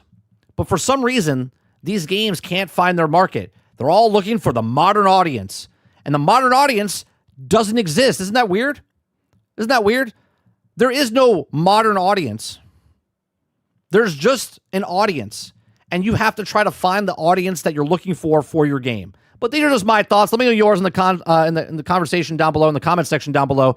Please make sure you share, like, subscribe, and if you like what I do, please check out some of our other videos. Thanks for watching.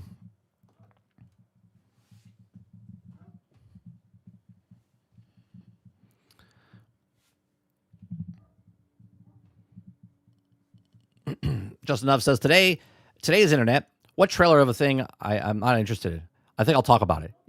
Yeah, the reason it comes across like that, though, Just Enough, is because Star Wars, Star Trek, Doctor Who, Lord of the Rings, Game of Thrones, Ghostbusters, these are all well-known franchises that people loved, right? You know what I mean? That they loved. So when people look at that and they're like, I don't like this, but they're going to watch it because they were fans of the thing, and then they start talking shit about it. Now it's evolved. Now it is what you're saying, right? Where someone's like, oh, I can't wait for that to come out. I'm going to love to talk about that, right? Because hate is so much easier to consume than it is for something to love. Because if you love something, you don't really care if someone else loves it as well, right? You're like, I like this show. So you're not going to sit there and watch someone else talk about the show that you love because you already love it. You're already going to something else.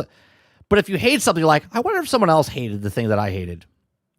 Maybe I'm not alone, right? Because the people that love the thing, but they also hate the people that talk shit about the thing that they love, technically those people are worse off than the people that just hate the show, right? Because they're just talking about the show.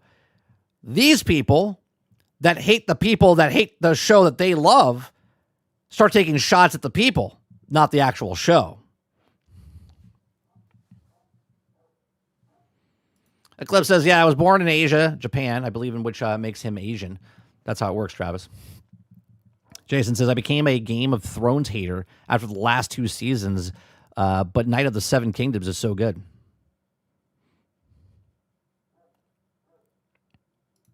What's happening? My dog is...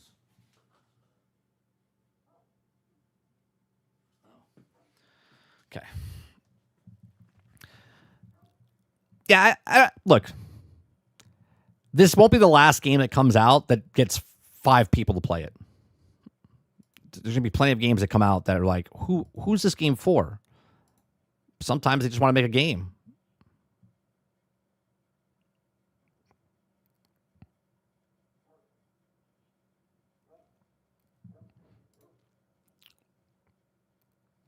This is another one. Highguard becomes a latest PvP project to fall to the industry's brutal reset. I kind of want to read this. Highguard becomes the latest PvP project to fall victim to the industry's brutal reset. What's the brutal reset?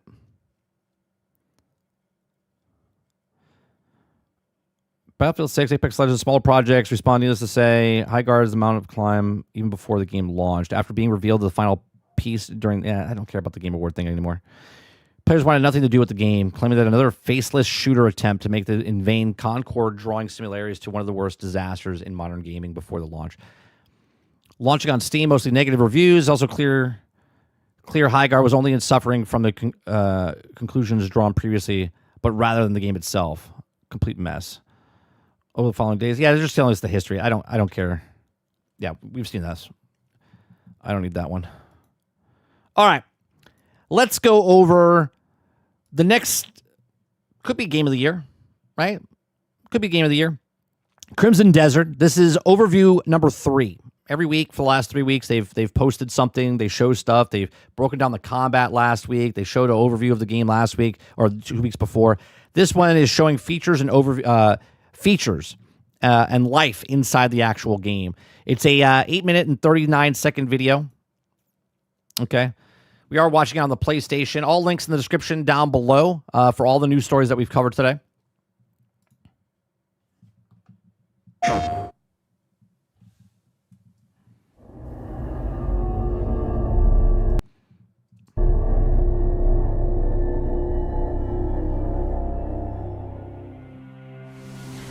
Welcome to the last Crimson Desert Features overview video. You could talk. Let me back up here for a second. Crowded says, yeah, but I try not to talk shit about games I haven't played. Well, you could talk about a game like I haven't played this yet, right? We haven't played Crimson Desert yet, right? We didn't play Highguard. We can look at Highguard and go, hey, it doesn't look good. You're allowed to make those assumptions based on what you see, right? There's nothing wrong with giving criticism to something that you haven't played. Now, if you start talking about the game mechanics are bad and you haven't played the game, but you've seen some other people play the game, right? So now because of the internet, I could play a game for 20 hours. You don't have to, but you could watch me play the game for 20 hours. You can get a sense of what the game is good or bad without playing it, right? So if you've taken the time to watch someone play the game for 10 hours, 5 hours, 3 hours, you could talk about it, what you've seen. There's nothing wrong with that.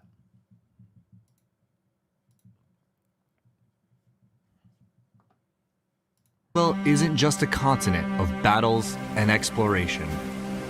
It's a world where many of the smaller moments also shape your journey and make up your day-to-day life. In our final video of this feature series, we'll be taking a broader look. It's not this game's fault. It's not this game's fault. We've talked about it for the last 2 weeks now, 3 weeks, right? In the back of my head, no matter what they show, I'm just like, is it too good to be true? Right? Do you know what I mean? It looks amazing. It looks amazing, Water. But it's like, something has to go wrong, right? It can't be like, I want it to be good, just like every game, right? It looks so ambitious that we've seen. And I'm like, something's going to go wrong with this. Something's going to go wrong with it.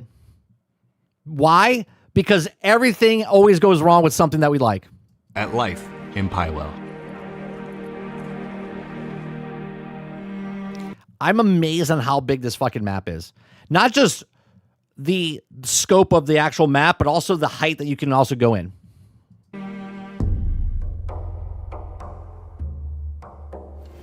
Your journey will be anchored by the Greymane Camp, a stretch of land in Hernand that serves as the faction's new base after Payloon is lost to the Black Bears. Grab 'em! Sign them all! Its beginnings may be Right, Crowded. There's a lot of games that look amazing, but they're not amazing at all. This looks amazing. And I think it will be amazing. But there's always that little thing in the back of your head going, something's going to go wrong. humble, but over time, you'll be able to expand the camp with funds and resources cool. that you acquire on your travels. All right, this is another bonus right here. I didn't know you can. So you can upgrade your camp so they change over time. I like that. With these upgrades, the camp will become more than just a place to rest. Here, you can prepare for the journeys ahead. Oh, bro. There's people that'll just do this in the game. Are you kidding me? Prepare meals at camp that will keep up your health. This is like Red Dead Redemption now. This is medieval Red Dead Redemption. It's about time you got hungry. Or purchase provisions from the camp vendor. You can also go a step further and produce the resources needed for cooking and crafting yourself by working the camp's ranch and This game knows what it is. This game knows that it wants to be a single player game, right? They might put an online aspect later. They want this to be Skyrim. They want this to be what Red Dead Redemption, what people were doing in Red Dead Redemption. Obviously, there's no farming and stuff, but you can go hunt and skin and do all these other things. They want you to live inside their world. farm. A helpful option when resources are in short supply. So this is all now, eh? The camp is also the foothold for rebuilding the Not so Greymane shabby. faction, and building it is the starting point in the journey to reclaiming the Greymane's lost homeland of Payloon. The comrades you reunite with along your journey will come here to regroup, while others will hear new. It actually started off, Tarnish. Tarnish says this had to be an MMO at some point in development. The first 3 years of development of this game, it was supposed to be an MMO. But then they swapped it to a single-player game. News of the camp and arrive of their own accord.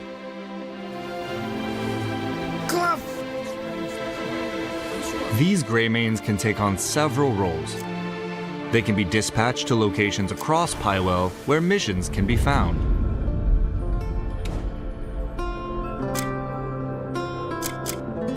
Having your comrades complete these missions So there's... Oh, Jesus Christ. So there's like game within a game.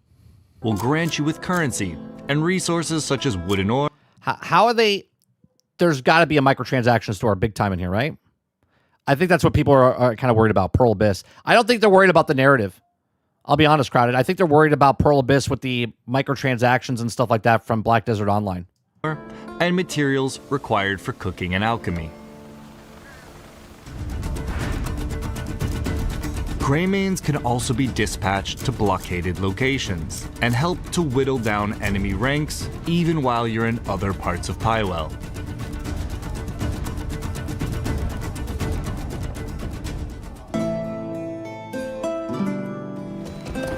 Your journey will inevitably take you to the villages, towns. Okay. For a second there, I was like, why is there a warthog and a deer playing a game there? But it's guys in in like an outfit. And cities of Pywel's various regions.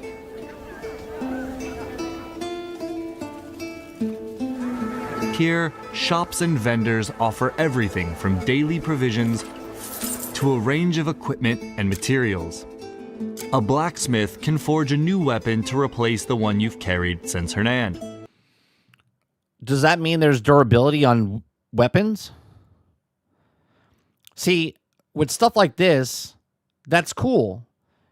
But it means absolutely nothing if there's no deterioration. If there's deterioration and you want to like maintain your weapon, you make money, then bring it into a town, then get your stuff repaired. That would make sense why you would have stuff like this, right? While a tailor ensures you're properly outfitted for the journeys ahead. Oh, your wardrobe tells your story. But commerce is only one part of life. I'll do the same for you someday. This is for you. Good health to you. My words of praise must seem shallow. There are residents here who are in need of someone to hear their requests. Some may need protection from bandits. Scout in the area. Others may ask you to deliver goods. Or help track down a missing person. Let me tell you, this is definitely hitting all my endorphins in my head for what I like in a game, right? I like open world games. I like games that I can take my time with. It looks like there's story there. I like that if I don't want to just do the story, I can just work on a town. I can go on bounty hunting missions. I can go on delivery missions. It's like just exploring.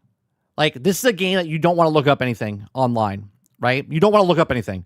You don't want to find out what the best sword is, or where to go get the most apples, or who to steal from. You just want to play the game. This is a perfect game to just play the game. These stories unfold alongside the region's larger tales, offering a glimpse into the everyday lives of those who live in Pywel. Spend a little time in these locations and soak in the atmosphere. Meet residents, both good and bad. Broick says this was made by AI. Catch whispers of rumors from the locals, or engage in lighter diversions along the way. Yeah, this is 100% a mix of Red Dead Redemption, Witcher, and Skyrim.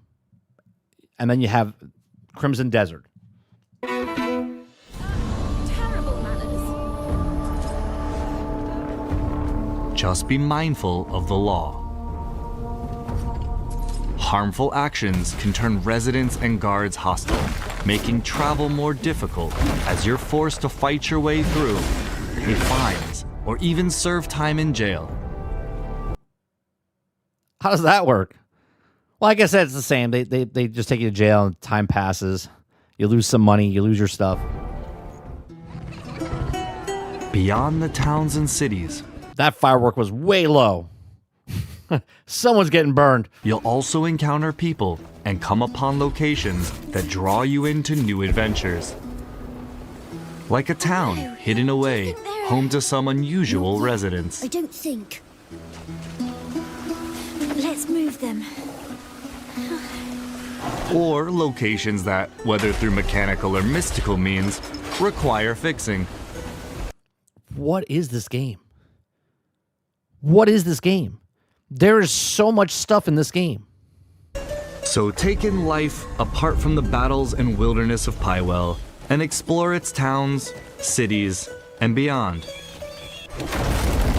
Sarge says you go to jail, you stop playing the game for 6 months.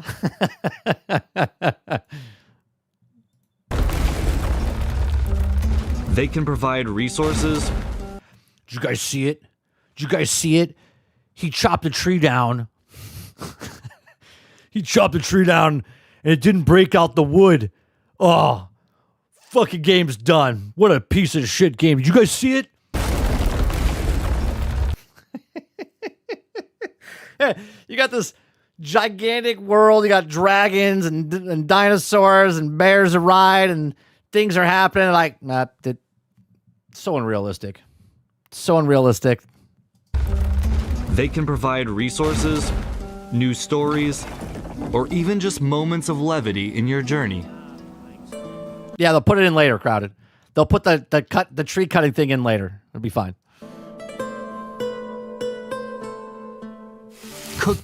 Yeah. Couldn't smell the timber. 4 out of 10. Cooking will be one of your essential activities. Food can replenish or temporarily strengthen your health. Oh, Ray says you get to pet the dog. 11 out of 10. Spirit, and stamina, giving you the edge. Look how many guys you're fighting there. Hold up. Temporarily strengthen your health, spirit, and stamina. And they're attacking it. They're all attacking at the same time. So you gotta get the hell out of there. Giving you the edge in exploration or battle. Now wait a minute. Does time Food can replenish or temporarily strengthen your health, spirit, and stamina, giving you the edge in exploration No, they're still moving. Okay. or battle. Along your travels, you'll find bonfires Of course there's fishing, Sarge. and cooking recipes. Can you imagine if a game, you have carnivals, conveyor belts, you're designing towns, you're doing all this stuff, and they're like, yeah, there's no fishing. That allow you to prepare hearty meals. There you go. There it is, Sarge. There's fishing for you. Did you think there wasn't going to be fishing after all these other things that you could do? Fishing and hunting will provide the ingredients these recipes require. Wait a minute. Did he go invisible? Allow you to prepare hearty meals. Fishing and hunting will Oh, your camp. Okay. provide the not ingredients invisible, these you're- recipes require.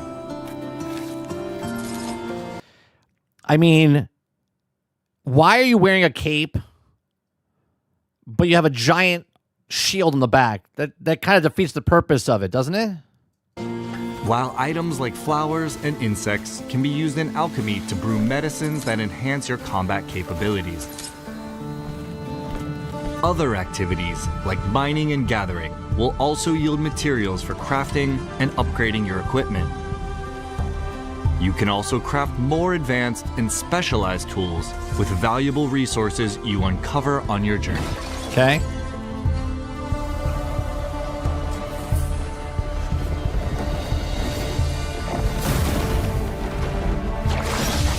I kind of wish they didn't show us what just happened there. Obviously, I know it's something secret, and you know it's something secret, but I wish they didn't show that. That way you would... I'm sure there's other things out there.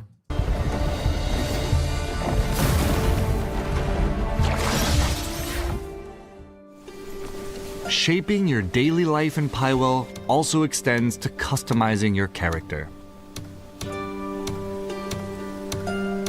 At camp, you can adjust hairstyles and tattoos, as well as your outfits using dyes. A wide variety of dyes can be discovered throughout the world or... What? You don't have to pay for them like Anthem? I could just find them and make them? Oh, wow. Imagine that. I don't have to pay $19.95? brewed through alchemy, so experiment with the different color combinations available.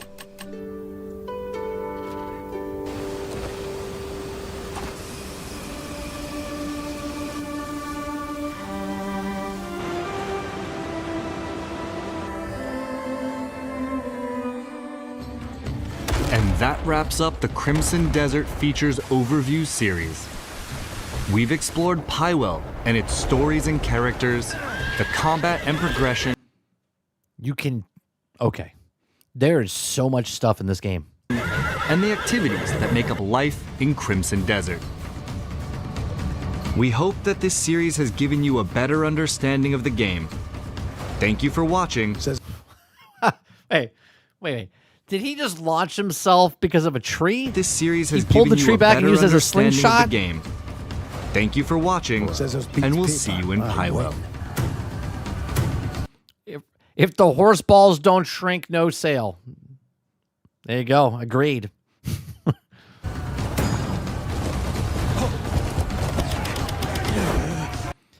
Wait a minute. There's a whole bunch of like mini games here. Thank you for watching, and we'll see You're playing rock, paper, you in scissors. Pywel. You're racing.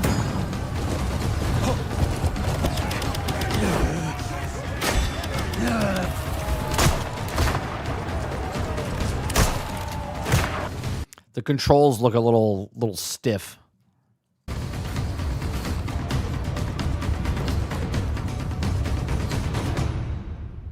Bro.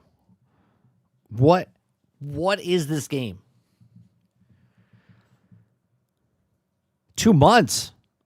You're gonna be playing longer than that, Eclipse. I don't think I maybe on the PlayStation 5 Pro. We talked about this what, a week ago, 2 weeks ago? Maybe on the PlayStation 5 Pro. I don't think this is going to run 60 frames on the regular PlayStation or the regular Xbox Series X. What is this game? Yes. The The game director must just say, sure, we can add that. And the devs ask to add something. Yeah. They're like, what about yeah, right. Like earlier, like what can we add in Overwatch? These guys are like, all right, guys, we want to play a hot air balloon. Great. Putting it in. Floating island. Great. Putting it in. Rock, paper, scissors. Great. Let's put it in. Right. No matter what they say, they're like, yeah, just put it. We're going to put it in. Just put it in. We can do that. Yep. Yes. Yep. Yep. What? Yes. You? Whatever. Sure. My cousin Jones is right about a lot of stuff, but Sandy spoils his name. This game, what is it? My next time sink. Nice. I'm gonna give you 2 points, Mr. Z, on that one. The game, what is it? Yes, it's my next time sink. I just gotta hear reviews. I gotta hear reviews of what it is, and then we'll get it. 100%. I got to make sure it runs properly. You know what I'm saying? 100% Water Western devs can kiss my ass. Sarge says, bro, there's too much. What the fuck is going on in here? Not excited yet. More concerned than anything else. What are you concerned about, Sarge? What are the concerns that you have with this game? They've shown too much. The question is, they've shown all of this, and I feel like they still haven't shown it all.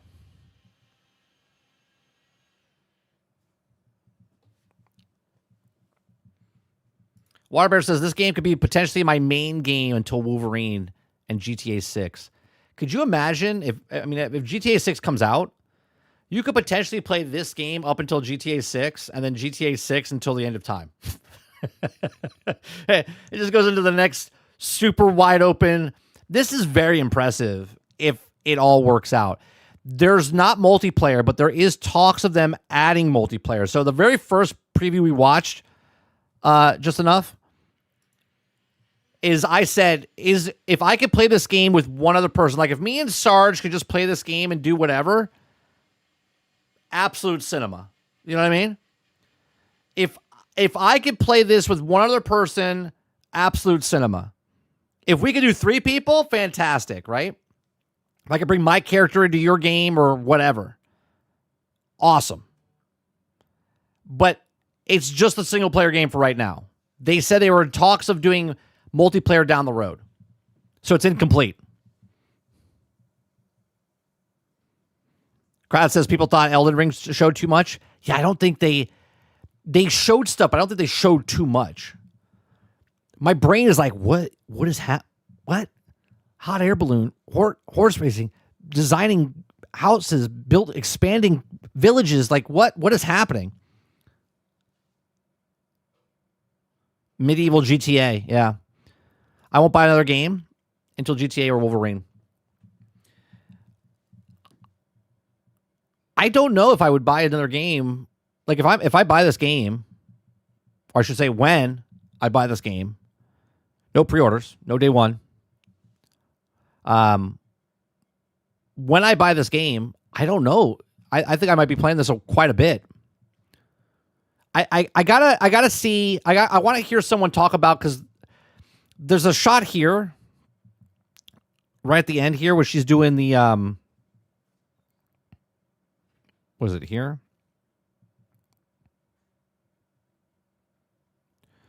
She was doing. Was it here? That this series has given you a better understanding. There was a spot where she's shooting the targets.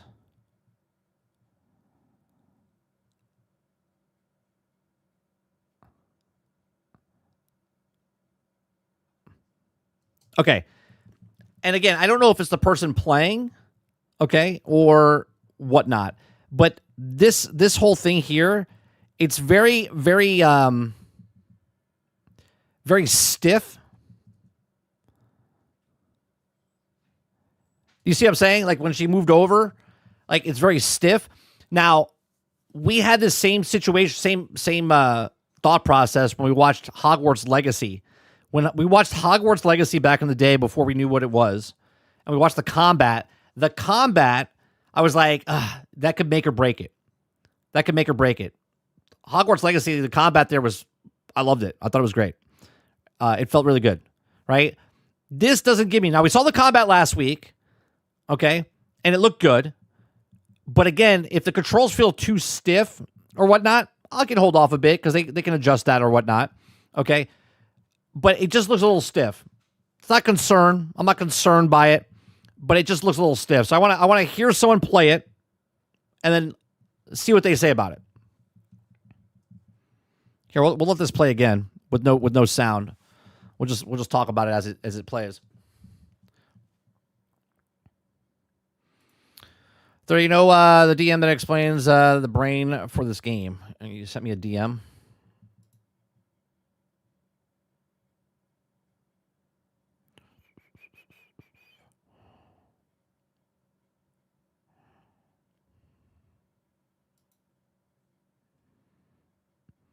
It's too much. It's too much. Oh, Kramer.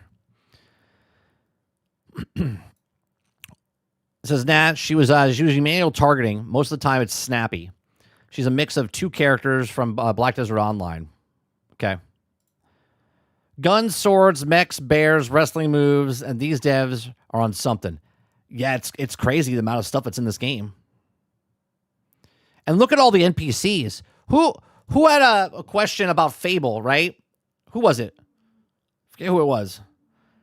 Where they showed people, but you look at the amount of people that are in the background walking around here. This is a cutscene. But when you see, like, you got 5, 6 people here, right? You got 1, 2, 3, 4, 5, 6, 7, 8 that we can see. Right? It constantly feels like it's alive. Constantly feels like it's alive. Well, the melee combat will be good. I don't know about the range. I haven't seen them too much with that. It's more like automatic targeting when you're fighting. It's using the combos. So it's sort of like Batman. That's how Harry Potter was, or I always say Harry Potter. Hogwarts Legacy was like when you're linking up stuff and you're doing the combat in that game, it like snaps to it really fast. It felt good. It could do the same thing here.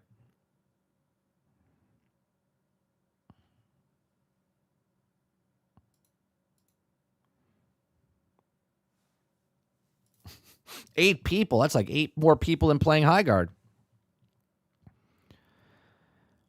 Yeah, this looks. Again, I'm not a skeptic of the game. I'm not a skeptic of the game. I think what we've got. Look at what Highguard did. They showed nothing. These guys for 3 weeks have showed everything. I don't think they're hiding anything in the game. Now, they could be hiding the performance, optimization. Right? They could be doing stuff like that. I don't think they're hiding the story. I don't think they're hiding anything like that.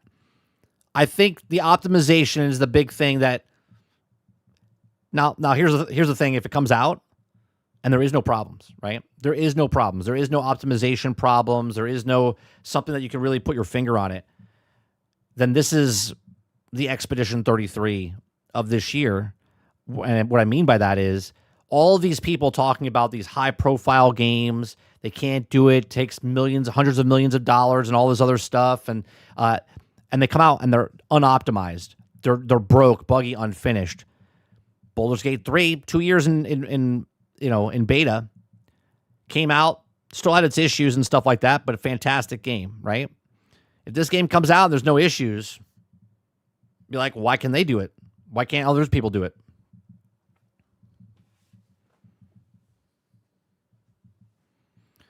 As long as it feels alive when I take the hammer or pickaxe to someone's skull. Yeah, it looks like it's going to do that. My big thing here is there a durability? Have they shown a durability for this part right here?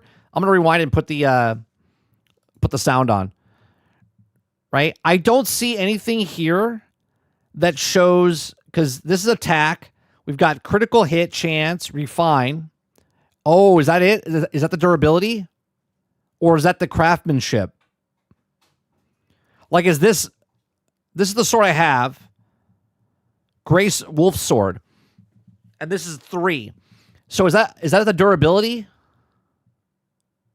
Blacksmith can forge a new weapon to. Shops and vendors offer everything from daily provisions to a range of equipment and materials. Well, that doesn't make sense because This dagger has 0 refine. From daily provisions to a range of equipment and materials. A blacksmith can forge a new weapon to replace the one you've carried since Hernan, while a tailor ensures you're properly outfitted for the journeys ahead. I always think, I've always said this in the past, like I'm cool to shops and stuff, but you never buy anything from the shops, right? Because you can always find better things out in the world.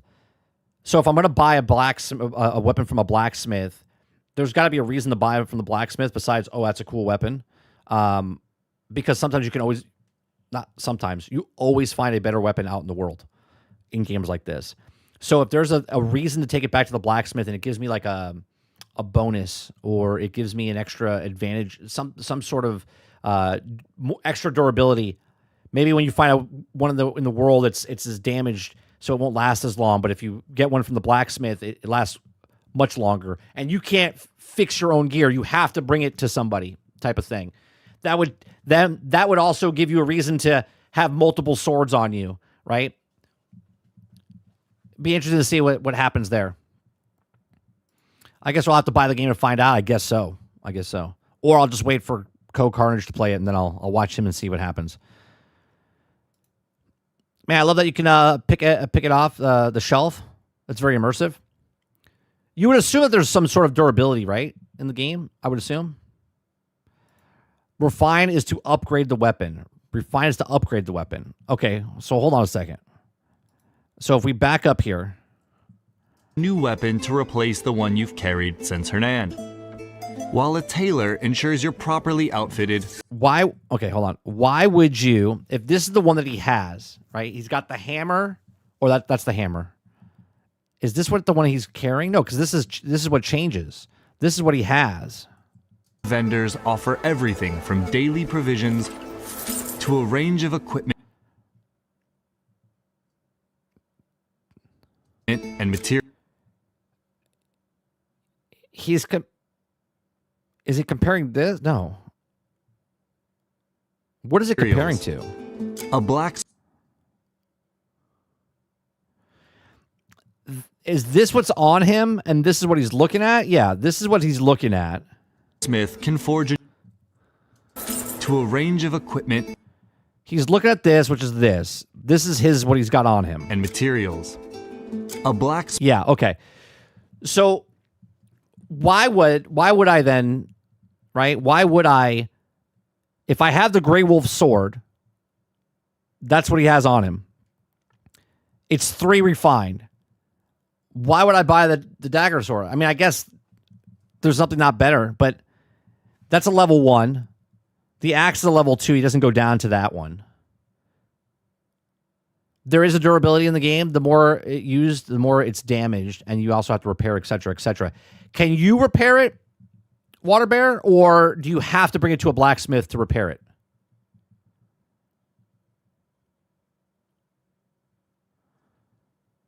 You need to have an item degrade in order to have there to be an economy. Right.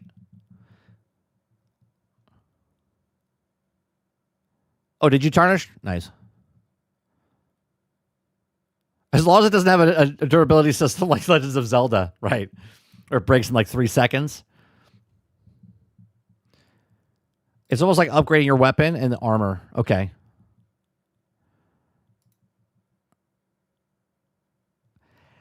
Because if you could, again, if you can repair everything yourself, there's no reason for the blacksmith. There's no reason for the shop. There's no reason for any of that, right? Because 1, I'm going to find better weapons out in the world. 2, I can repair my own weapons.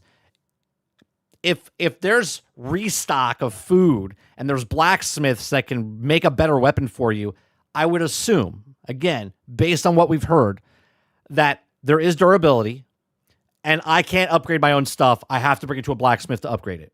Otherwise, there would be no reason to have a blacksmith. Common mechanic in action RPGs like Black Desert, Witcher 3, you can typically do both. You can also repair kits, tools, and repair it in the field and pay a blacksmith more.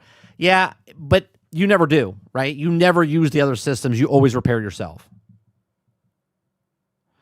So there is repair kits, apparently. Can you make the repair kits, or can you have to buy the repair kits from the blacksmith? Now, there's a difference.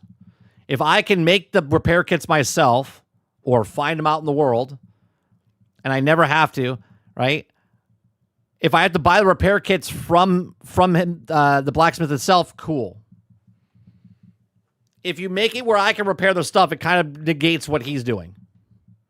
Because once you find, past the first 10 hours, once you find a repair kit, you can repair your own stuff, right? Find a weapon out in the world, then I can repair that and make it a better weapon. I never need to go back to the blacksmith. It kind of just defeats the purpose.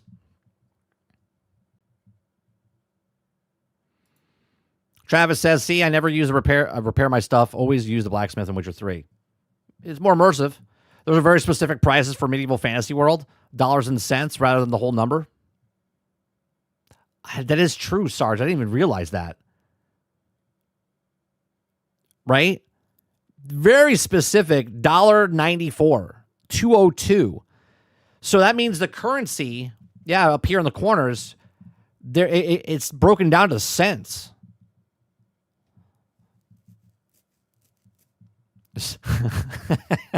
Water says, so you're not about supporting small businesses, huh, 30? No, I am about small businesses. Hence why I said there's no reason for a blacksmith if I can repair my own stuff. I would rather use the blacksmith. So I'm for small business. Baby in hand, shaking hands. I'm for small business. There's repair kits in Witcher 3. You're telling me I can run back to the blacksmith like a moron? I would think if you don't have repair kits, then you have to go back to the blacksmith, right? I don't know. I like the stuff that they're talking about, but I also want to know if there's a reason. New trailer for Spider-Man, if you want to check it out. They'll probably hit me. They'll probably hit me up. I always get hit on those things when I watch them. There's a lot of people there. What did that say? It's level 49. Wait a minute. Did he say he's level 49? It says in the top corner. Contribute XP. Yeah. What? Hold on a second. He's level 49.03. Meaning as this thing goes up, you're like 49. It's a leveling bar in front of there. So you know how far you are between 49 and 50. They give you the decimal point. No, I understand it's a TV show. What I'm saying is when I show stuff on the stream about that, they always take it down. They always hit me.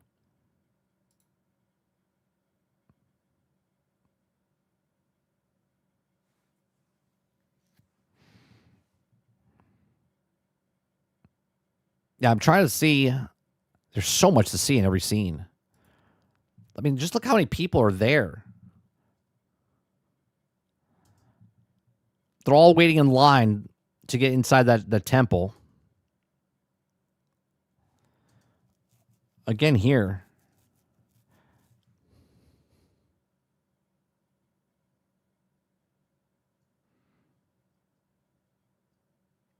The delivery missions. That's straight up out of Red Dead. Witcher, I think, had them too as well, right? Yeah, I like the little details too.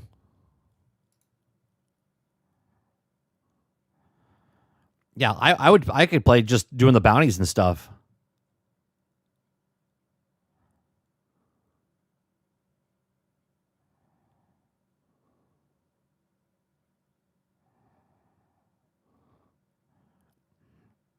I wonder, it said the village in the beginning that you can upgrade, right? In the very beginning you can upgrade. I wonder if you could upgrade other villages as well, or is it just your main hub?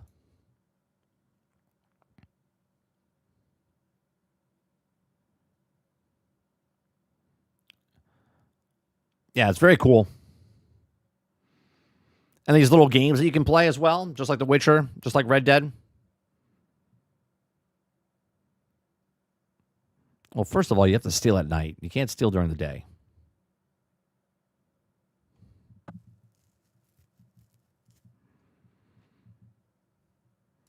There's a lot of people, but I want to see how you interact with them, and hopefully they run into them and push them out of the way.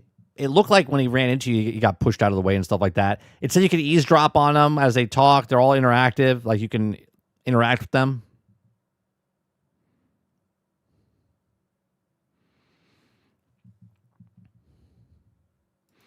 I remember it in the video before, it said you can also make other villages open again.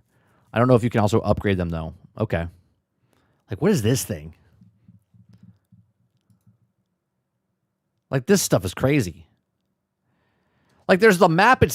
Okay, first of all, there's the map itself is gigantic. Then there's floating islands up in the sky.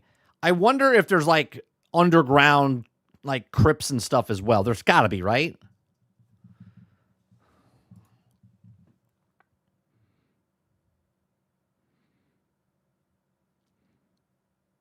Warbear says, if you think this game looks amazing, Black Myth, who's basically what level I've heard, Eastern version, is going to be the next big Souls-like. I'm not a big Souls guy. They even took like the cooking stuff from like Monster Hunter.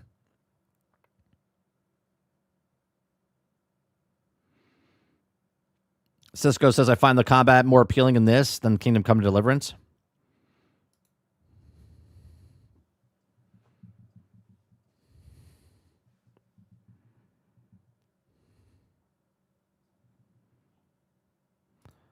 I would think there would also be a cave system as well. Here's how I'll judge the game. Are you ready, Roic? I'll judge the game if there's a waterfall, and if I walk behind that waterfall, there's a hidden cave. 10 out of 10. That's it, right? If I can walk behind a waterfall and they have something hidden behind there, 10 out of 10. Chop and Eric says, I think this is also what they're all showing off. What are they also keeping for the players to find out and figure out themselves? Oh, I think there's plenty of stuff to figure out. They're showing you a glance of what you can do. I don't think they're showing you... I think they're showing you a fraction of what you can do in this game.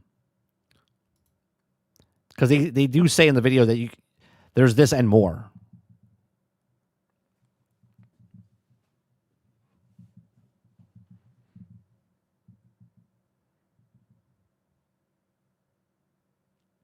Yeah, it's like every game, every little thing, every little detail you do is like a mini game within inside the game itself. Dude, I want the mech.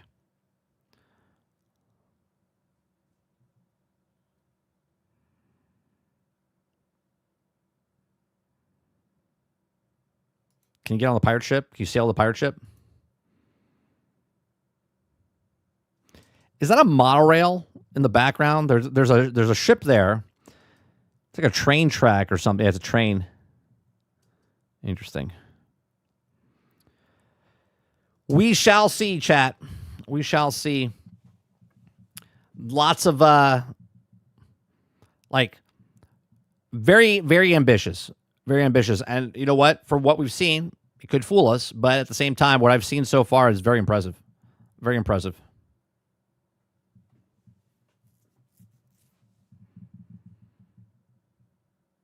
Yeah, it's been in development for 10 years, if I'm not mistaken. 10 years the game has been in development. 3 years they were working on the MMO, and then they switched over. So this game has been worked on for 10 years, but 7 years as this single-player game.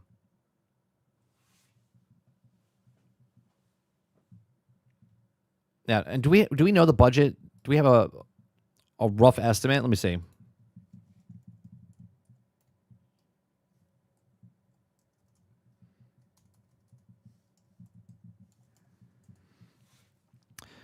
No, it doesn't. It doesn't have a.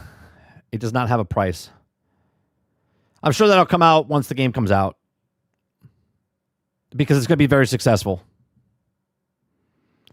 This is going to sell 10 million copies easy. Easy. 10 million copies.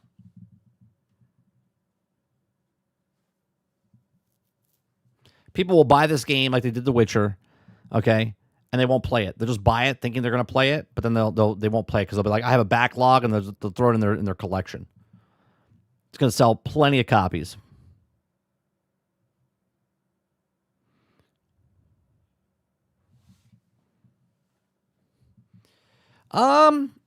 pre-orders would be hard. I'm not saying it's not going to do it all turn. It's got to sell more than 8 million pre-orders. 8 million pre-orders. That's what Cyberpunk did. And then they sold an additional 5 million on day one. So by day one, they sold 13 million copies.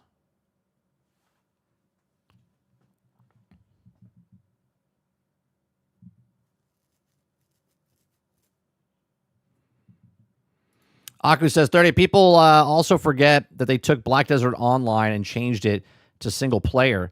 It may look good to be too good to be true, but they already have a base to build on. Did they really change Black Desert Online to single player? I didn't know that.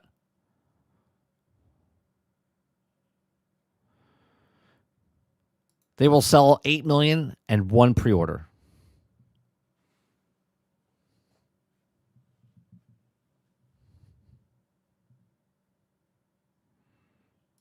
Eclipse says 13 million copies for a game that wasn't done for 3 years. That's right. Oh, man. All right. That's going to do it for me today, guys. We'll be back tonight for Generation X Gaming, the weekly podcast that goes over a few of the top stories from the past week, and we rant along the way. Make sure you guys go check out some of the other videos that we've done. Go check out some of the music that we've done over on Spotify, Apple Music, Amazon Music. You can look up 30NSG on all these things. Appreciate it very much. You guys have a great rest of your day, evening, or night, and I'll see you guys on the next one. Take care. Peace.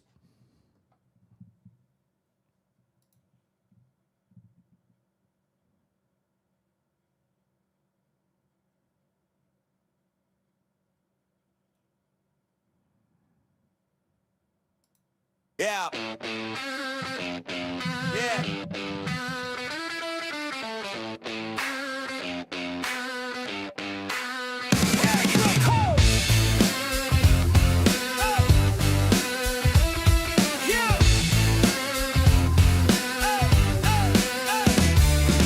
Boot up the rig, same old story. New year, new price, same inventory. Used to be cheap, now it's luxury. Silicon throne, crowned by greed. Supply chain issues, that's the lie. Warehouses full, but the price stays high. 8 gigs crying, 16's a dream. 32 just to load your Steam. They say upgrade or get left behind, but they're the ones robbing us blind. Every gen they move the line.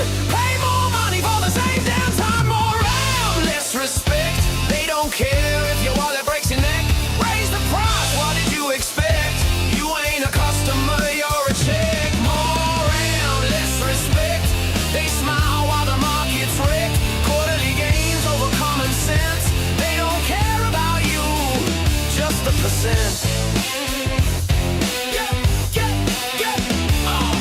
Games launch broken, patches later. Needs more memory just to animate water. Minimum specs climbing every year, but wages stay flat. Nobody hears. Cartels and suits, price fixing clean. Call it market forces, know what I mean.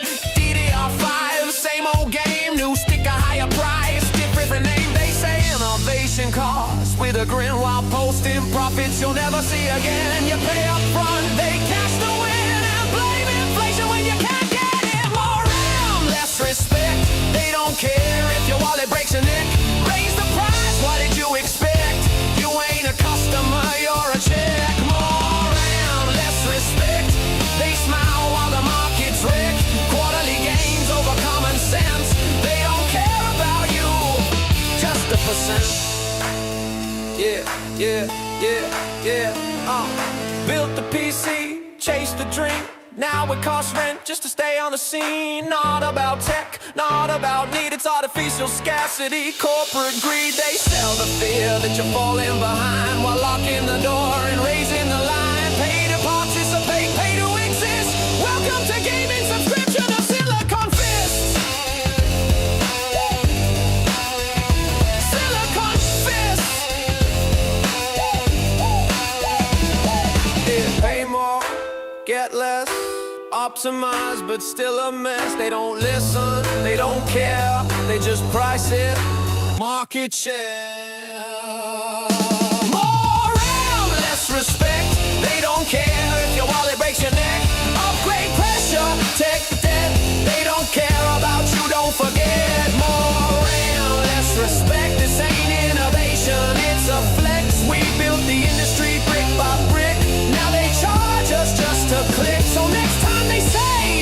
the car.